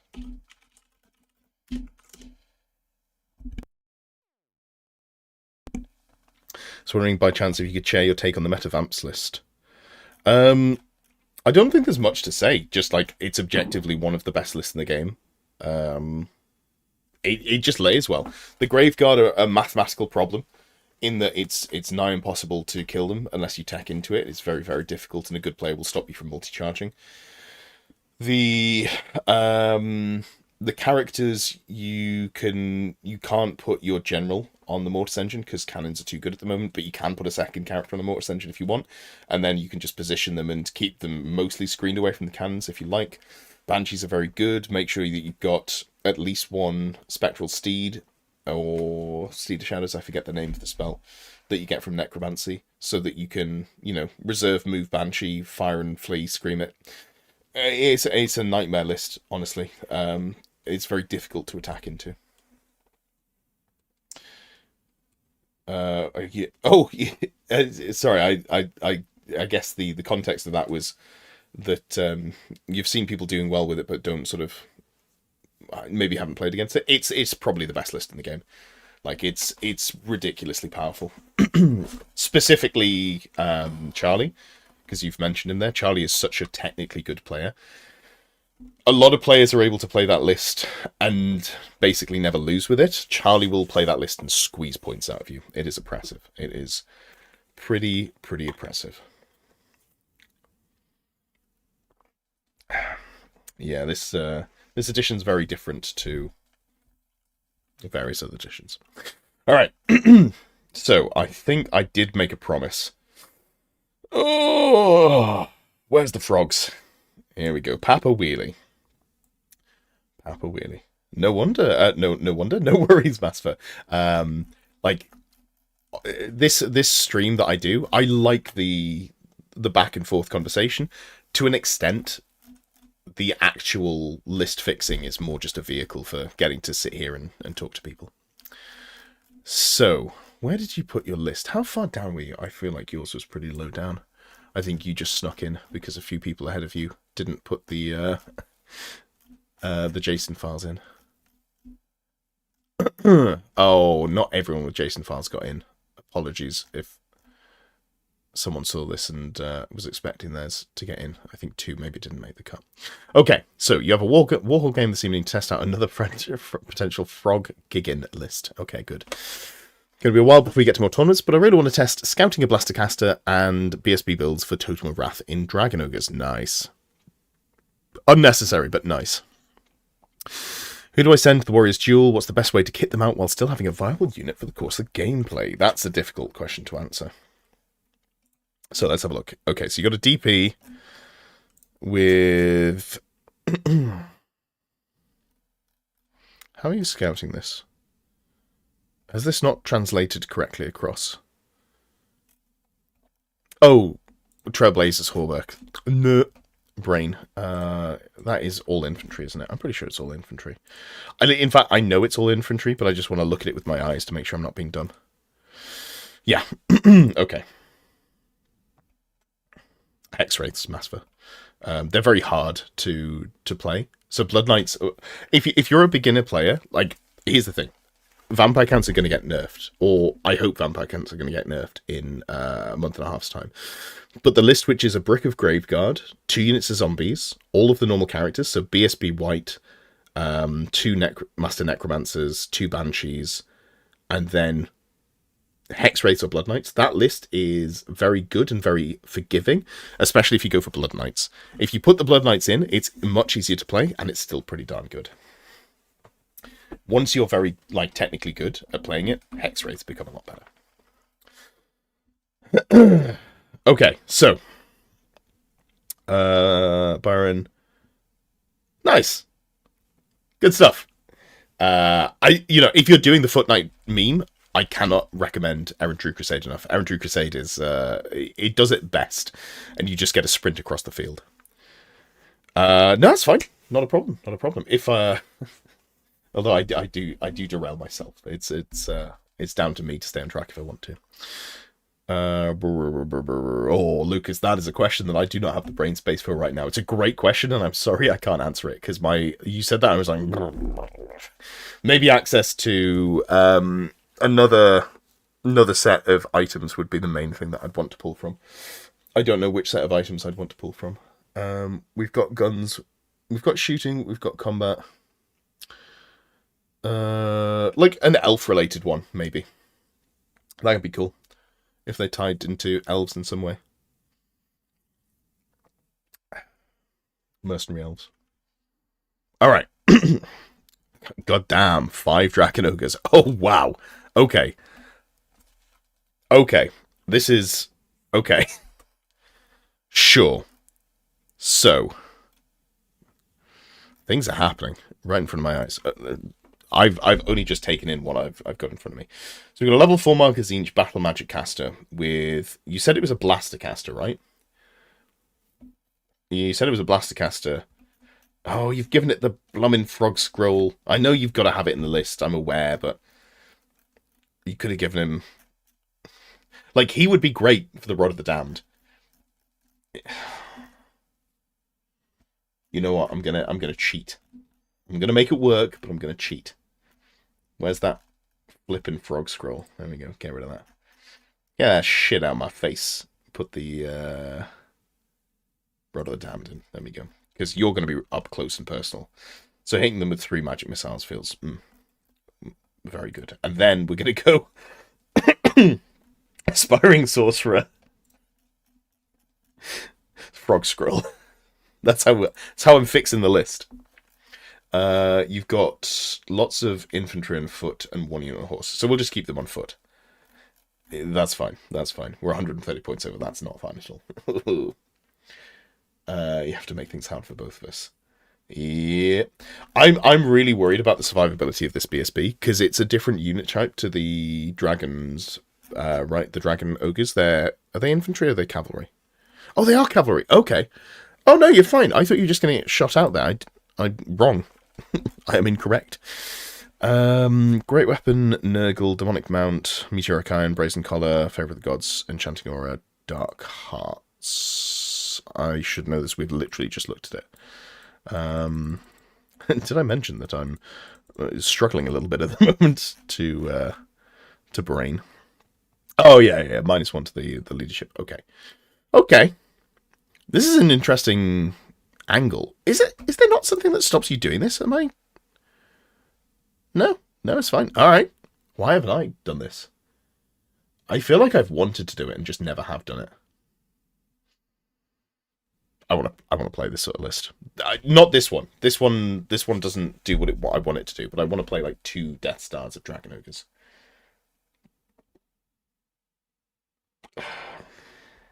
Yeah. Okay. So I actually think now that I've given this the Rod of the Damned, this kind of slaps. Like, it's just going to line up 3 magic missiles and just ruin people's day. I feel like I want to play around with this. This has potential. This has potential for sure. We could give it a Biting Blade, but I don't feel like it's worthwhile.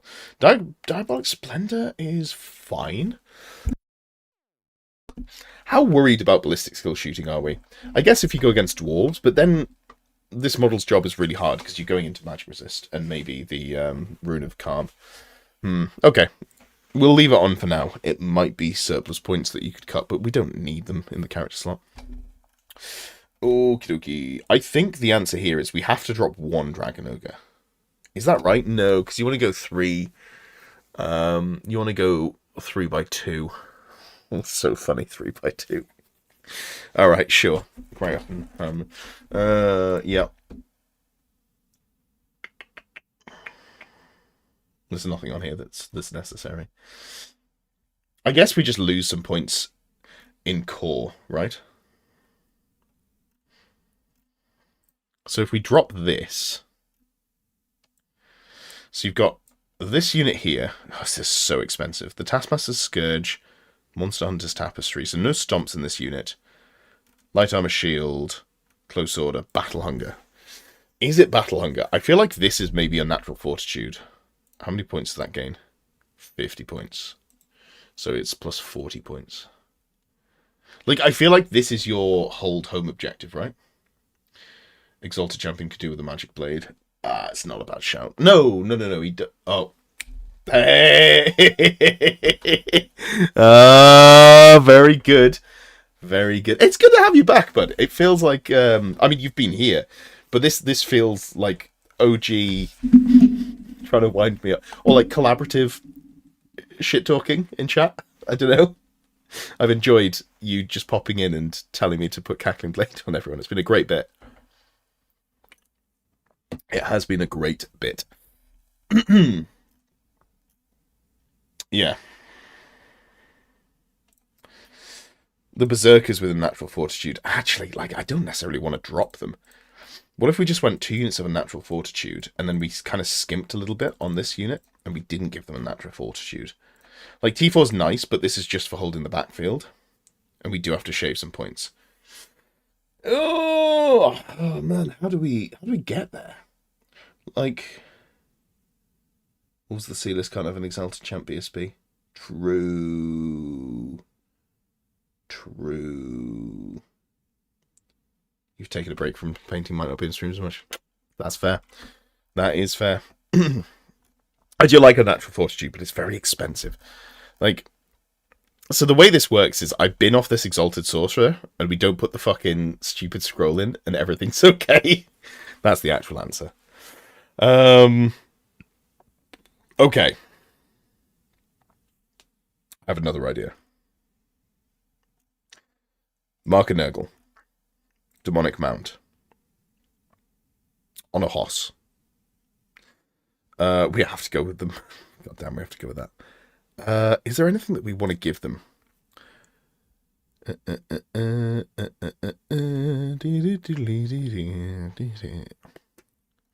Wow.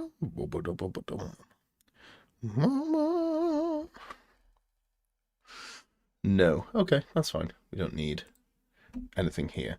So what if we just went for the Mark of Nurgle spell, Disgusting Resilience, on our stupid frog boy, and goes in with the Dragon Ogres, and you go double characters in there, and then we just shave some more points. Like, I don't know. Like, is it just drop the Warhounds? It's probably not Drop the Warhounds. I don't know. I feel like this frog is breaking my fucking brain. I'm really struggling to do the frog version of this for some reason. Because I know what I want to do. I want to just save 200 points here and then suddenly the list works. But I think without doing that, T5 Berserkers are very, very funny. So let's leave them in. They're a big problem to deal with. The Horsemen with Dark Heart, I think, are fine, and I like having a little bit of mobility. This Marauder with the Taskmaster Scourge, I see what you've gone for. I might have been tempted just to make them tanky. In fact, screw it. I'm the one with the mouse. I'm just gonna... I do what I want. Yeah, like that.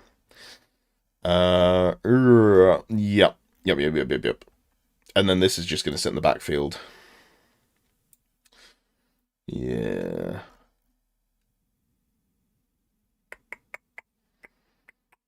I just keep looking at this goddamn Exalted Sorcerer.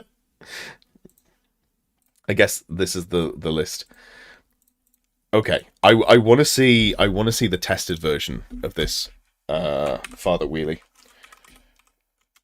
as penance for breaking my brain. I want to hear how it goes. Please do ping me when you play it. But I think there is something here with a Dragon Ogre Death Star that is interesting that I'm going to noodle around with, and we'll see. T6 Marauders and well, they're not necessarily T6. T6 adjacent. Crackling Blade with the Demonology Sorcerer Lord. Ooh. That goes hard. That goes hard. Okay, I like that. Cool. Right, we're going to move on because my brain is soup and it's leaking out of my ears. Okay, what do we got left? We got an undead-themed Renegade Crowns list. We've got more Warriors of Chaos, so we're going to skip that one for now. We've got some Lizardmen, and then we've got Dark Elves. I think we're going to start with the Dark Elves list. Emp Pill. Let's have a look here. I think this one was kind of high up in the listing. A lot of people putting big chunks of context in, which, again, not a complaint. It makes my life easier when I understand properly what people are going for. Okie dokie. Let's go further down. Ooh, was it there? Nope.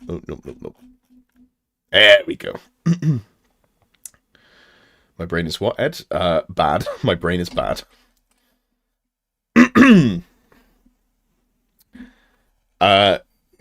Calamity, I don't know how long you've been here, but not having enough points to buy the Crackling Blade is not going to stop Callum from recommending it. Just so we're all on the same page. So, Empil says, I've got a square-based comp Renegade Dark Elf list. I'm just not sure how to round out. I want the Sisters, the Hag, and Hydra. Oh no. Plan is to have either the Dragon and the Pegasus, either Battle Behemoths or important units. Have the Sisters a Death Star. I think I need another bubble of some kind or an anvil of something, but I would really appreciate some advice. So this is... Going back to what I was talking about with the High Elf list, the struggling factions have less play to do wild stuff. So, if you're going for... you said Sisters. Where are Sisters? Yeah, there's Witch Elves.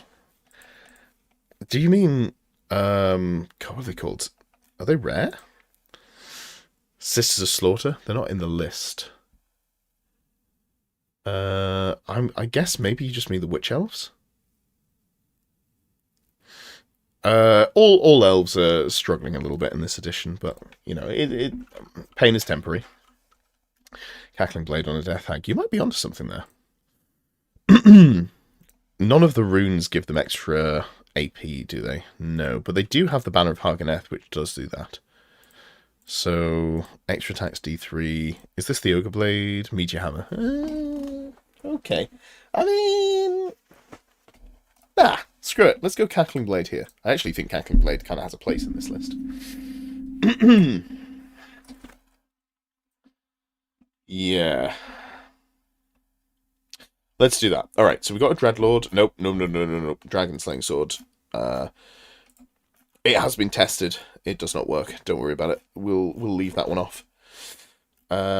You also hadn't given them any armor. So we'll just go Great Weapon, Full Plate, Shield. Pendant of Caliph. Doesn't need anything else. Doesn't need anything else. Okay, cool. Then we've got a Supreme Sorceress, level 4 on Foot Tome of Fury and Battle Magic. I'm not really sure what the job of this model is, but a couple of Focus Familiars is always good. Especially if you might get Fireball. Or you could still drop Pillar of Fire next to your opponents, even if that's less good than it used to be. Dark Elf Master on a Pegasus. This thing's just going to die, and I'm not convinced it's going to do much. Like, I know it's a thing that people used to run, but you can't get, like, -1 saves anymore. So this thing, I am concerned, will fall over pretty quickly. Okay. And then we've got the Death Hag with Cauldron of Blood. Okay. I feel like if you're doing this, you need the Witch Elves to be a bigger unit, realistically. Like, because they're just going to die. I know you can get the ward save from the Cauldron of Blood, right? Blessings of Cain.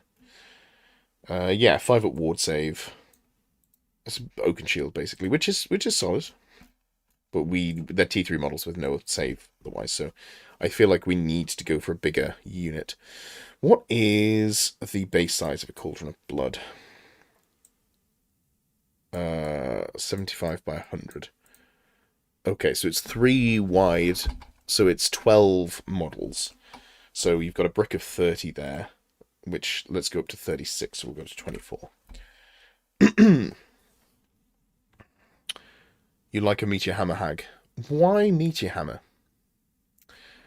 Always wounding on 3s is fine, but, I mean, you start off at strength 4, right? You're strength 3? Nope, I've clicked the wrong thing. Yeah, you start off at strength 4.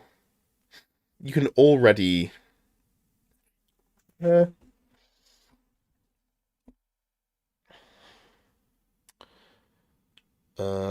little cheap to go level 3 in Lore Familiar. Yeah, I guess so. But then you're not ever picking into the...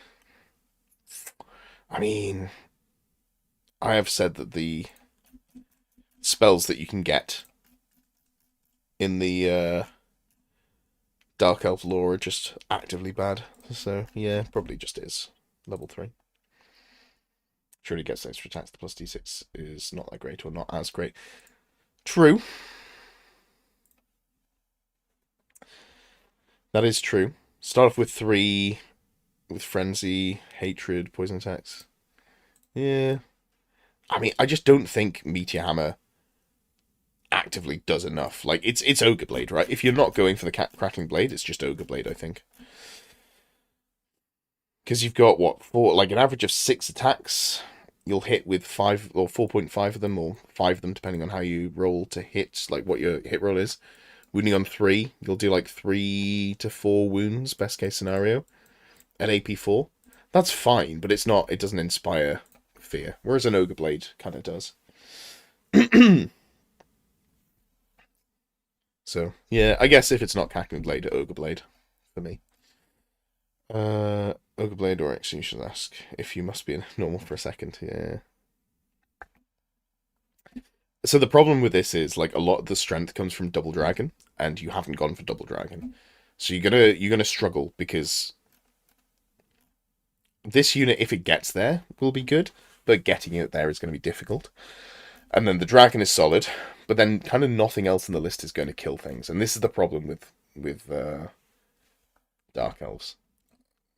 You also, like, 1 Hydra. I feel like you'd want to go more. Someone took 3, like, I think it was 2 Hydras and a Charybdis, plus Double Dragon to WTC this weekend. And it was a numbers game. You know, some of them would make it to combat. Yeah, I'm struggling to fill this one out, unfortunately, because I feel like if you're playing Dark Elves and you're trying to make a good list, you've got to take a very restricted list of units. So you can still put just general bits and pieces in, but it's hard to advise on what to build. So, like, as advice, I mean, giving the Death Hag an Ogre Blade, going a little bit more efficient here, not going the Dragon Slaying Sword there. Like, this Master I'm not sure does much, but it can fly around with the Dreadlord to its soak challenges. Repeater crossbows are solid. The hand weapon shield troops with ranged weapons, that's just generically pretty okay. Harpies, not bad.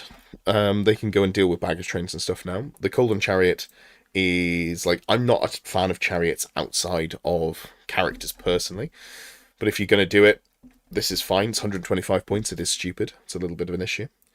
And then, yeah, the War Hydra, I just don't see this doing much. It does have a 5-up ward, to be, like, entirely fair. Elf armies are just spamming monsters? No, they're just running 2 dragons. Like, it's the only way to build, like, a really competitive elf list at the moment is double dragon. So I'm gonna go roughly. So I think the talking is more important than the list. 2 hours in, and then I'll post the slightly tweaked list, but it's not it's not finished. It does need finishing, but it's just hard to say what could go in there. Like, you could put another Hydra in or something like that, and then one of them's more likely to get into combat. It's got the regen on there, something like that. But yeah, I don't know. I think this list will struggle. It just depends what context we're looking for it. If it's going to be just I want to play the things that I like, just put more of the stuff that you like in, and as long as you're playing against a similar power level, obviously you'll have a good time with it. Okay, okie dokie. Let's have a look then at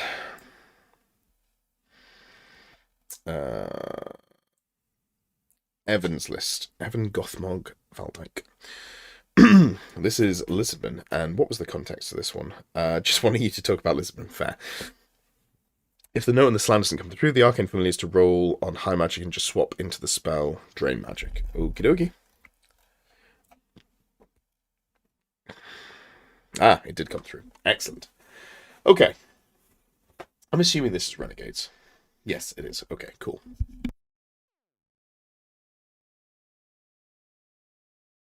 Honestly, Banner of the Swirling Winds on a slam feels pretty solid. I do like that. I'd almost be tempted to go Illusion and just double down on the minuses to hit. But I think Elementalism is probably better. You know what? Actually, no. Fuck that. Fuck Drain Magic. We're going to go for 3 spells into Elementalism and then 1 into Illusion. Let me just... yep. Swap to get... I think with the -1 to hit banner, that just feels very solid. What's the points allotment on a Skink Priest or a Skink Chief? I'm sorry to say it's only 50 points. Look. Yeah. Sorry about that, eh? But yeah, I like this build. Becoming Concatation for the Dispel, it's, was it like reroll 1 of the dice? Yeah, and then increase the spell range. This is just the standard one. Like, if you're thinking about listening yourself, maybe don't. But this is the standard upgrade you'll see on the slam. And Power Scroll on there is fine. I feel like you get some sort of rule, though, right? Oh, you can just reroll 1 of the d6, but you can't reroll a miscast, and 1 more spell. Yeah. Skink Chief is gun sword shaped. You know what? Blazing Seal 5, that's about the minimum I'd consider for a gun sword. I'm not putting it in, because we're already capped on characters, but, there we are. Okay. I would not be going Hide the Cold Ones. Because that gives you stupidity. Nope. Get out of here. Absolutely not. I also don't love a giant blade. Like, I'm not sold on that personally. Is it on a... Oh, it's on a cold one. Oh, it's on a cold one. Okay. No. My brain's caught up. For some reason, I thought it was on foot. Okay, this does make sense. Because this is going to have the... Totem of Wrath? Wait, there's no Totem of Wrath? Oh, it doesn't make sense. It doesn't make sense. I've been bamboozled. I thought there was Totem of Wrath. Eh. All right, hate that. Hate that entirely.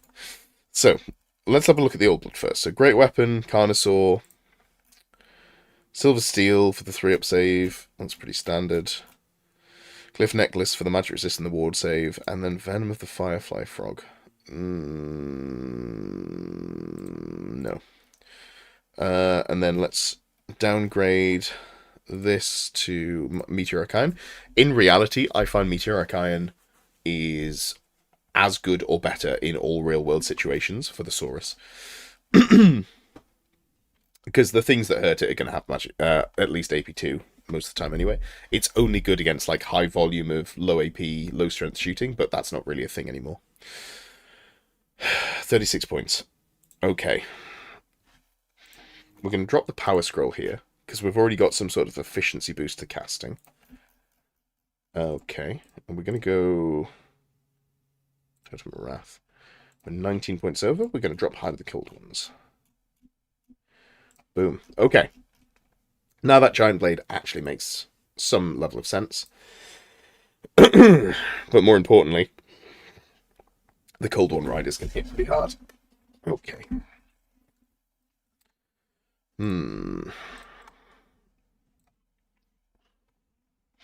16 Temple Guard. Magic Resist, Charm Shield, War Banner. Yep, that looks fine to me.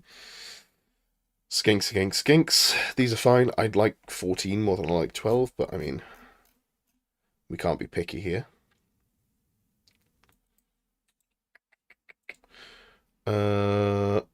Wait, hold on. Sun Standard Chotec. Remind me what that does. -1 a hit? Turn of Standard Shoot, -1 a hit. Okay. Yeah, that's fine. I don't hate it. Why is 14 better than 12? So in the match play guide, the only units that score for almost everything are core units of unit strength 10 and above. So taking 3 casualties happens very quickly. Taking 5 casualties just takes, like, if you're shooting some peasant longbows into them, you're almost guaranteed that 3 die, but 5 dying becomes less likely. They're just are more resilient to chip damage, basically. Yeah, man. This is, Paul, this is absolutely somewhere that you should feel comfortable asking questions. Don't worry about that. Especially on this stream. Like on a Tuesday stream, I don't normally get a chance to read the chat all that much because I'll be talking to whoever I'm with. But like on a Friday, I'll try and pick up things in chat as much as possible. Like this looks for... Oh god, no. We can't go BSB here. It's on the slan. That's my brain forgetting that slans exist. Alright, well, in that case, we're just going to go back to how we were, so we can put the power scroll on this. I don't even know that you need the power scroll, but I guess it just gives you the flexibility of Plague of Rusting something with magic resist, so I guess it's not too bad. I don't hate it. And then the Cold One Riders, we're going to swap to the Totem of Wrath, because otherwise they will do 0 damage, and we'll give them drilled as well. And then here we can go 1, 2, and then here we can go 1, 2, and then here we'll go... Where do we shave these points? It's only 3 points. Like, do I like a Giant Blade here? Not massively. I just feel like a Great Weapon, honestly, is a lot better. He is sort of Sorrow-shaped. I think Saurus might have Ballistic Skill 0. Let's just remind ourselves. Yep, Ballistic Skill 0. Sort of Sorrow it is. Yeah, I kind of just feel like it might be a Great Weapon. And this gets you to, like, if you don't use the shields, you're on a 3-up save. If you use the shield, you're on a 2-up save. You can take a Cav Spear, but, like, Great Weapons are so good. So you've got 5 attacks because of Furious Charge. So 5 attacks at Strength 7, AP3, rerolling 1s to wound with a Great Weapon. It's just too good to pass up. Like, it's such a solid beta weapon. We can upgrade that to 14 as well. And then we've got not enough points for one more model here. We don't have enough for one more here, do we? Of course we don't. What a stupid question to ask. God damn it. Okay. Is there anything for 10 points? No, is the answer to that. No, there is not. Nothing here that we want for 10 points, is there? What are the chances that grey weapons get nerfed in the FAQ? I seems unlikely. I don't know how they do it. Like, maybe just give it strength plus 2 AP minus 1. But then I think the game gets very sluggish. Because it's one of the best sources of AP. Strength plus 1 AP minus 2. I don't know. They're just solid. I feel like they've always been good, right? Great weapons have always been great.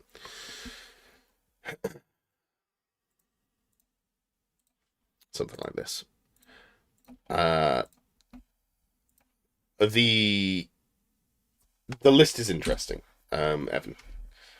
I will say I don't necessarily care about those last few points that I've just tweaked.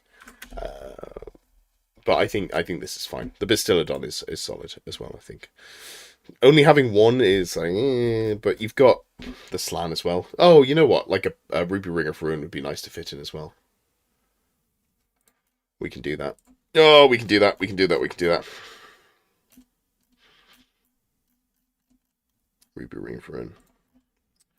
And then, is there anything I need to drop?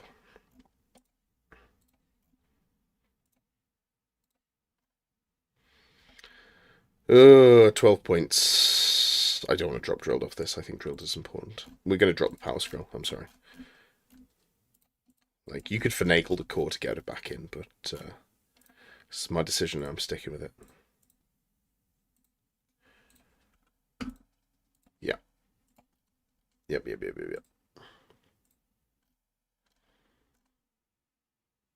Boom. Take the upgrade to make the Slanner Magic Missile Machine. What upgrade is that?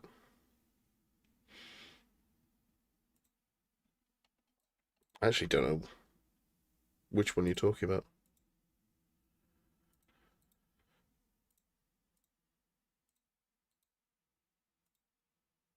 Wandering Deliberations. It only gives you 2 magic missiles. One of them is the summoning. And then one of them is, you know, a terrible dark magic missile. I think he's better off just rolling and trying to get Wind Blast, honestly. Alright. Cool.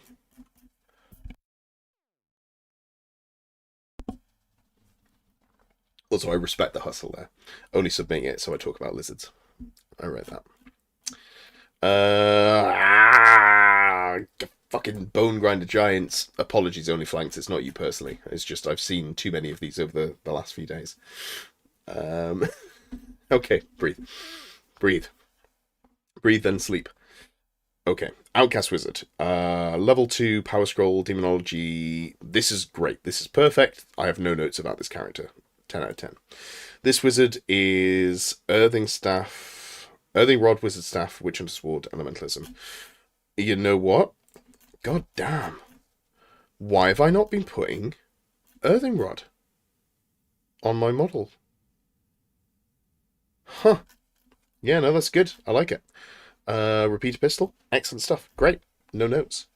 Level 1, Ruby Ring of Ruin, Witch Hunter's Ward, Wizard Staff. Is this at 70 points? 75. Oh, okay. Oh, Earthing Rod's not extremely common. Okay, that makes sense. Callum says P.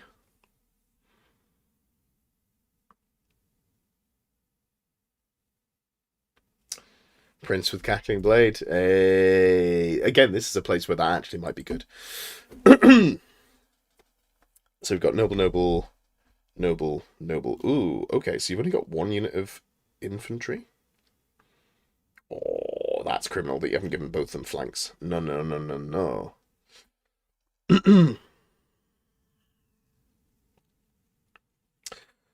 Okay. Like, I see what you're going for here. Laurels of Victory is the double combat res, right? Yeah. Like, I like this, but we'll give him a shield as well. I know he can't use it in combat, but still. You've only got 1 Mighty Miraglio character, and that, I think, is a problem. This is the problem that I'm having with trying to fit everything in. Okay, let's have a look at cool. Pistols, heavy armor, shield, faint flight, reserve move, camp musician. Okay, these are great. These are perfect. And then we've got the outriders, cav spear, heavy armor, shields, ambushes, captain. Yeah, yeah. I wouldn't mind. Wouldn't mind a musician on there. It's not necessary. Then we've got the cell swords, and then you've got the bombards, and then you've got the giant. Like, this giant is messing up your list in that it's difficult. Like, it's taking up a lot of points. What did only flanks say? Building towards 2-4 with a zombie bone grinder. Okay, so it's thematic. That, you know what? Fair enough. Fair enough. Drop my 300-point unit filler and get more boys. No, no. He specifically said that it's for a theme, and I respect that. It just makes it hard to make the list work. I think, unfortunately, this character, super cool, love it, love it, love it, has to go. Unfortunately, I think it has to be a second Mighty Miraglio. Like, flanks is so good that it's just, you can't give it up, realistically. So we go, like, you might even literally just go, it's probably Bedazzling Helm, right? Bedazzling Helm, Charm Shield, or Bedazzling Helm, yeah, Bedazzling Helm, Charm Shield, and then Morning Star, and then it's unfortunate that they don't get the +1 to their leadership, +1 to their weapon skill, but there's no way around it, because unless you put a 5th character in, you need the second Mighty Miragliano, because this character, or this unit needs, there we go. It's too important to give up the Mighty Miragliano, in my opinion. Banner of the Steadfast, isn't that the new shit stubborn thing? I think we can save some points. Oh yeah, no. Not worth the points at all. Grey open, heavy armor, shields drilled. Okay. I'd like to go to full plate here, but I think it's going to be hard to on points. Then you got -1 to be hit on the infantry. So I think you're worried about the wrong thing. So like this should probably be either Monster Hunter Tapestry or War Banner. For the hand weapon shield unit, I'd also like it to be quite a bit bigger. Like, you're going for the Griffin standard, it has to be bigger. Like, let's get, there's going to be 2 characters in there, right? 2 to 1, so 29. Okay. Like, I really like this unit. I just think because you've got the bone grinder, it has to go, unfortunately. And then this unit, if we give them full plate and we put them up to 24, it doesn't have a standard either. It's hard to...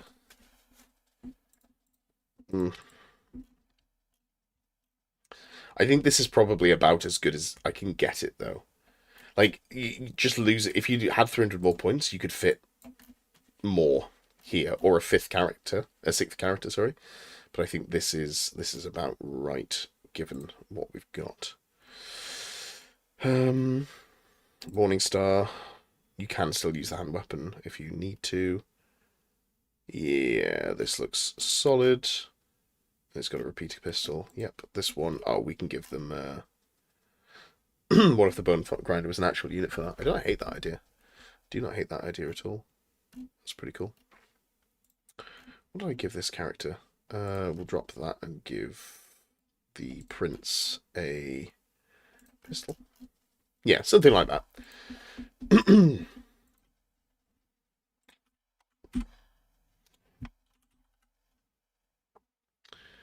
Okay, like so. And we're left with Chris's Warriors of Chaos square-based comp. Chris says, so my friends and I have decided to give square-based comp a go. I play Chaos and other friends play Troll Hordes. Cool. Here's the square-based comp list, which I've updated with the new traits from the latest book. Hell yeah. It's a really good idea to use them as a unit filler. I agree. That is an excellent idea. Okay, so this is a double Nurgle spawn, single dragon, and then an Ogre Blade character. I'd probably be tempted to spin these around. Square-based comp still has a 500-point cap on your characters. Unless something's changed, which I don't think it has. Okay, so let's have a look at this. Let's have a look at this. Got a Sorcerer Lord who is Mark of Tzeentch, level 3, Battle Magic, Spell Familiar, Prophetic Foresight. Alright, I need to remind myself of the Prophetic Foresight. I feel like it's the initiative for hand weapon attacks. I'm going way too far. Way too far. Oh, no, it screens off scouts. Every model. So if you put Prophetic Foresight on anyone else, or is it just on this character? Okay. I mean, I don't want this character out in the open. Like, that is risky, especially if your opponent has scouts. Cap scale with the points allowance, I think. I don't believe so. The Honest Wargamer, I'm pretty sure he's got it on instead of on the square-based website or the TSN Arena. So, obviously, the context to that is I talked to Rob a fair amount, and when we talked about it, he... yeah, there we go. You may not spend more than 500 points of your army's value on a single character. Okay, so we're going to not do that, and let's go Exalted Champion on a dragon, because that fits under the 500 points very nicely. Let's do it with... I'm not going to go... after all, why shouldn't I? Alright, we're going to go for the T6 Exalted Champion dragon, because it's pretty darn good. I think you can get a single Favour of the Gods. If your friend group think it doesn't work, just change it for a normal dragon. Boom. Okie dokie. Then we can go Exalted... Nope, Chaos Lord. Oh, you had him as the BSB. Okay, I see that's why you had it that way around.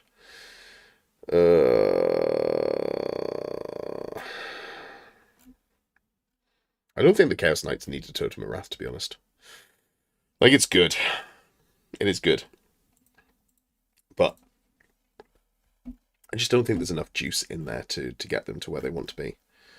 So, like, I think the Lord with the Ogre Blade is still pretty okay.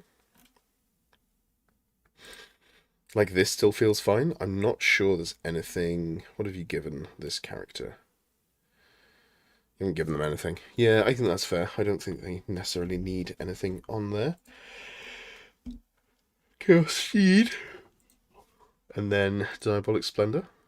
Nope, Enchanting Aura. There we go. Like, this feels just stronger overall. And let's make this a level 4 wizard, so you actually get the spells that you want to get. Yeah, it's total character allowance that scales. You're right.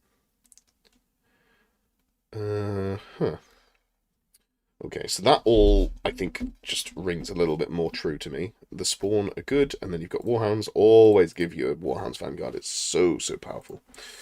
Brazen Collar, Icon of Darkness. Very cool. Mark of Corn. Ooh. I mean, you can do that, but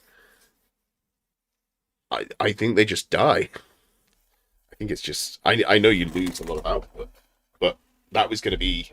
So in the list that you posted with the Exalted Champion joining that unit, that is a unit that's going to give up 600 points when it dies, and it's going to die very easily. What about a Sorcerer Lord with a Cackling Blade? Yeah. And Ozymandias is crying for it too, so I say crying in a non-disparaging way, to be clear. Yeah, let's fucking go. Let's fucking go.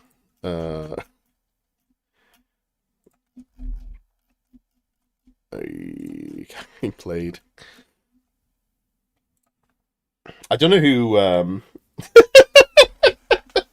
Oh damn! That could be my surprise. I don't know who recommended the this build, the Cackling Blade Sorcerer Lord, because I did appreciate it when it was mentioned before.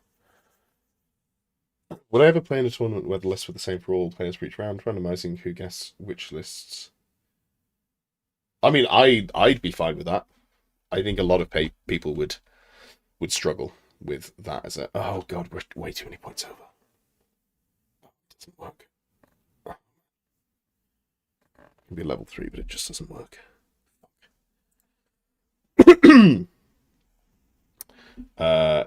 Yeah, like, as a content piece, that sounds vaguely, like, fairly interesting. I'm not sure I'd pay money to go to that tournament.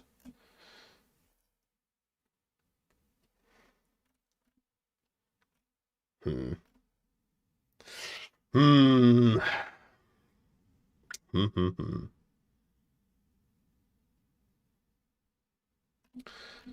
Okay, so the character dream has kind of gone fucky. 28 points too many. I feel like enchanting aura is so important. And we haven't even got any fucking faves of the gods. You want at least 2. Damn. Damn. I guess the Cackling Blade build just doesn't work. That's really disappointing. Shame. Well, we can keep the Blastocaster, I guess.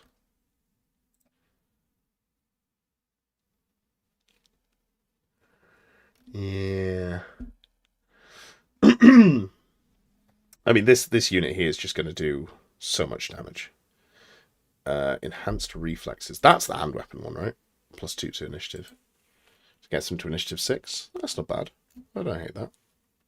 Let's give him enhanced reflexes as well.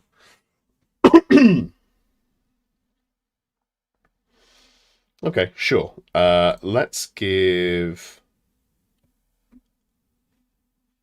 I mean, let's give this model the Taskmaster Scourge. 7 points too many. Let's not do that. Let's put it on the unit champion. It could do with some magic resist, though, so let's go Brazen Collar. We're going to have to drop some points somewhere. 2 points too many. God damn. Yeah.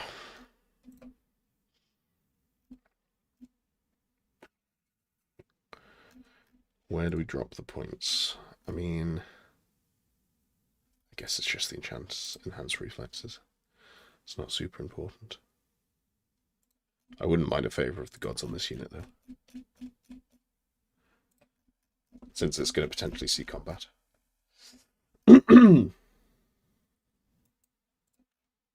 Yeah. Like, this feels more correct, and then we just need to shave 10 points, right?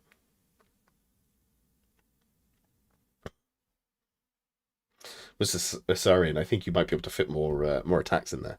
You're slacking. You could fit a whole load more in there.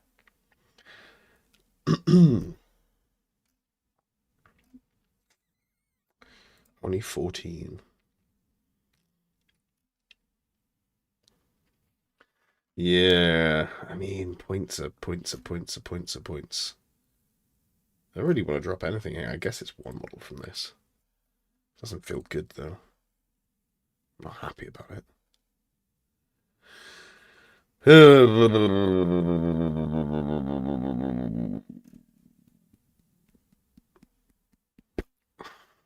There are no thoughts going through my head right now. I'm just staring blankly at the screen. I think this is as close as I can get it. Apologies, Chris.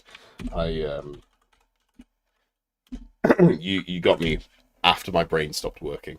So yeah, that's the best I can do. But feel free to ping me if you play test it and have any thoughts and want me to weigh in on any changes you made. How many Dragon Ogres per unit for the double Dragon Ogre list? Oh, yeah, so I'm not going to write the full thing because my brain is brain. Let me just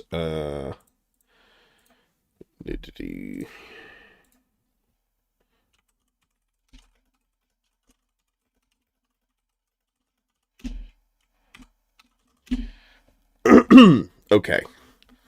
So, what I was thinking was something like Sorcerer Lord with... How do we want to do this? Probably Mark and Nurgle for the +1 toughness spell. Demonology. Spell Familiar. Cackling Blade. Armor of Meteoric Iron. I think that's the tankiest this character gets. It's pretty darn tanky. 4 wounds. Theoretically, T5 or T6. We can give them unnatural fortitude because we've gone with... Yeah, that feels good.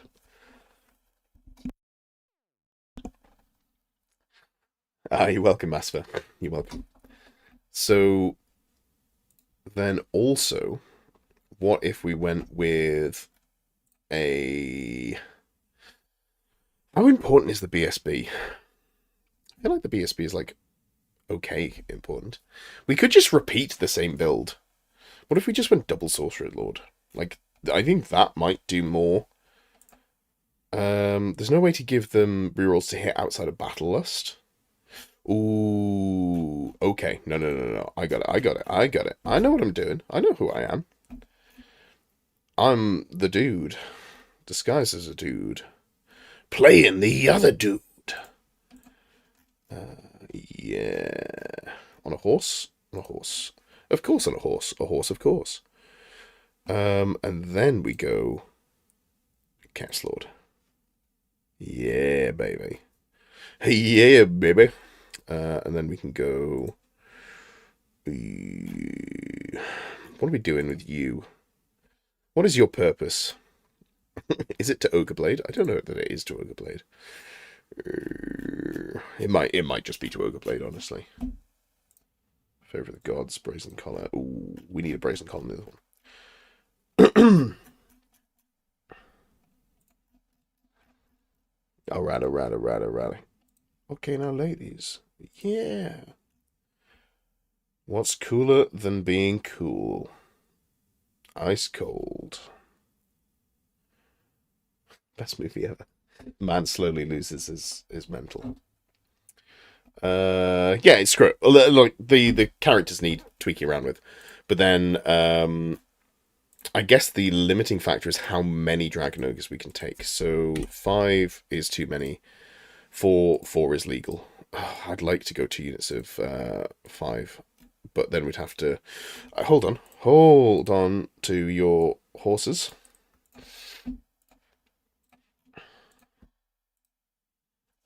So 550 points. We're 5 points over. Yeah, like this is the build, I think, right? And then you just take core. Fight for lookout, sir. Yeah. But also the plan would be to run them as 3 wide in 2 ranks, so they're actually feasibly movable on the tabletop. BSB might be better than the second Sorcerer Lord. I'm not sure on that. Yeah. That is fun looking.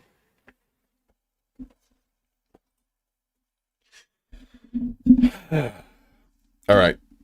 I'm gonna go. I'm gonna finish editing that video. Hopefully this weekend, because I'd like to put it out on Sunday.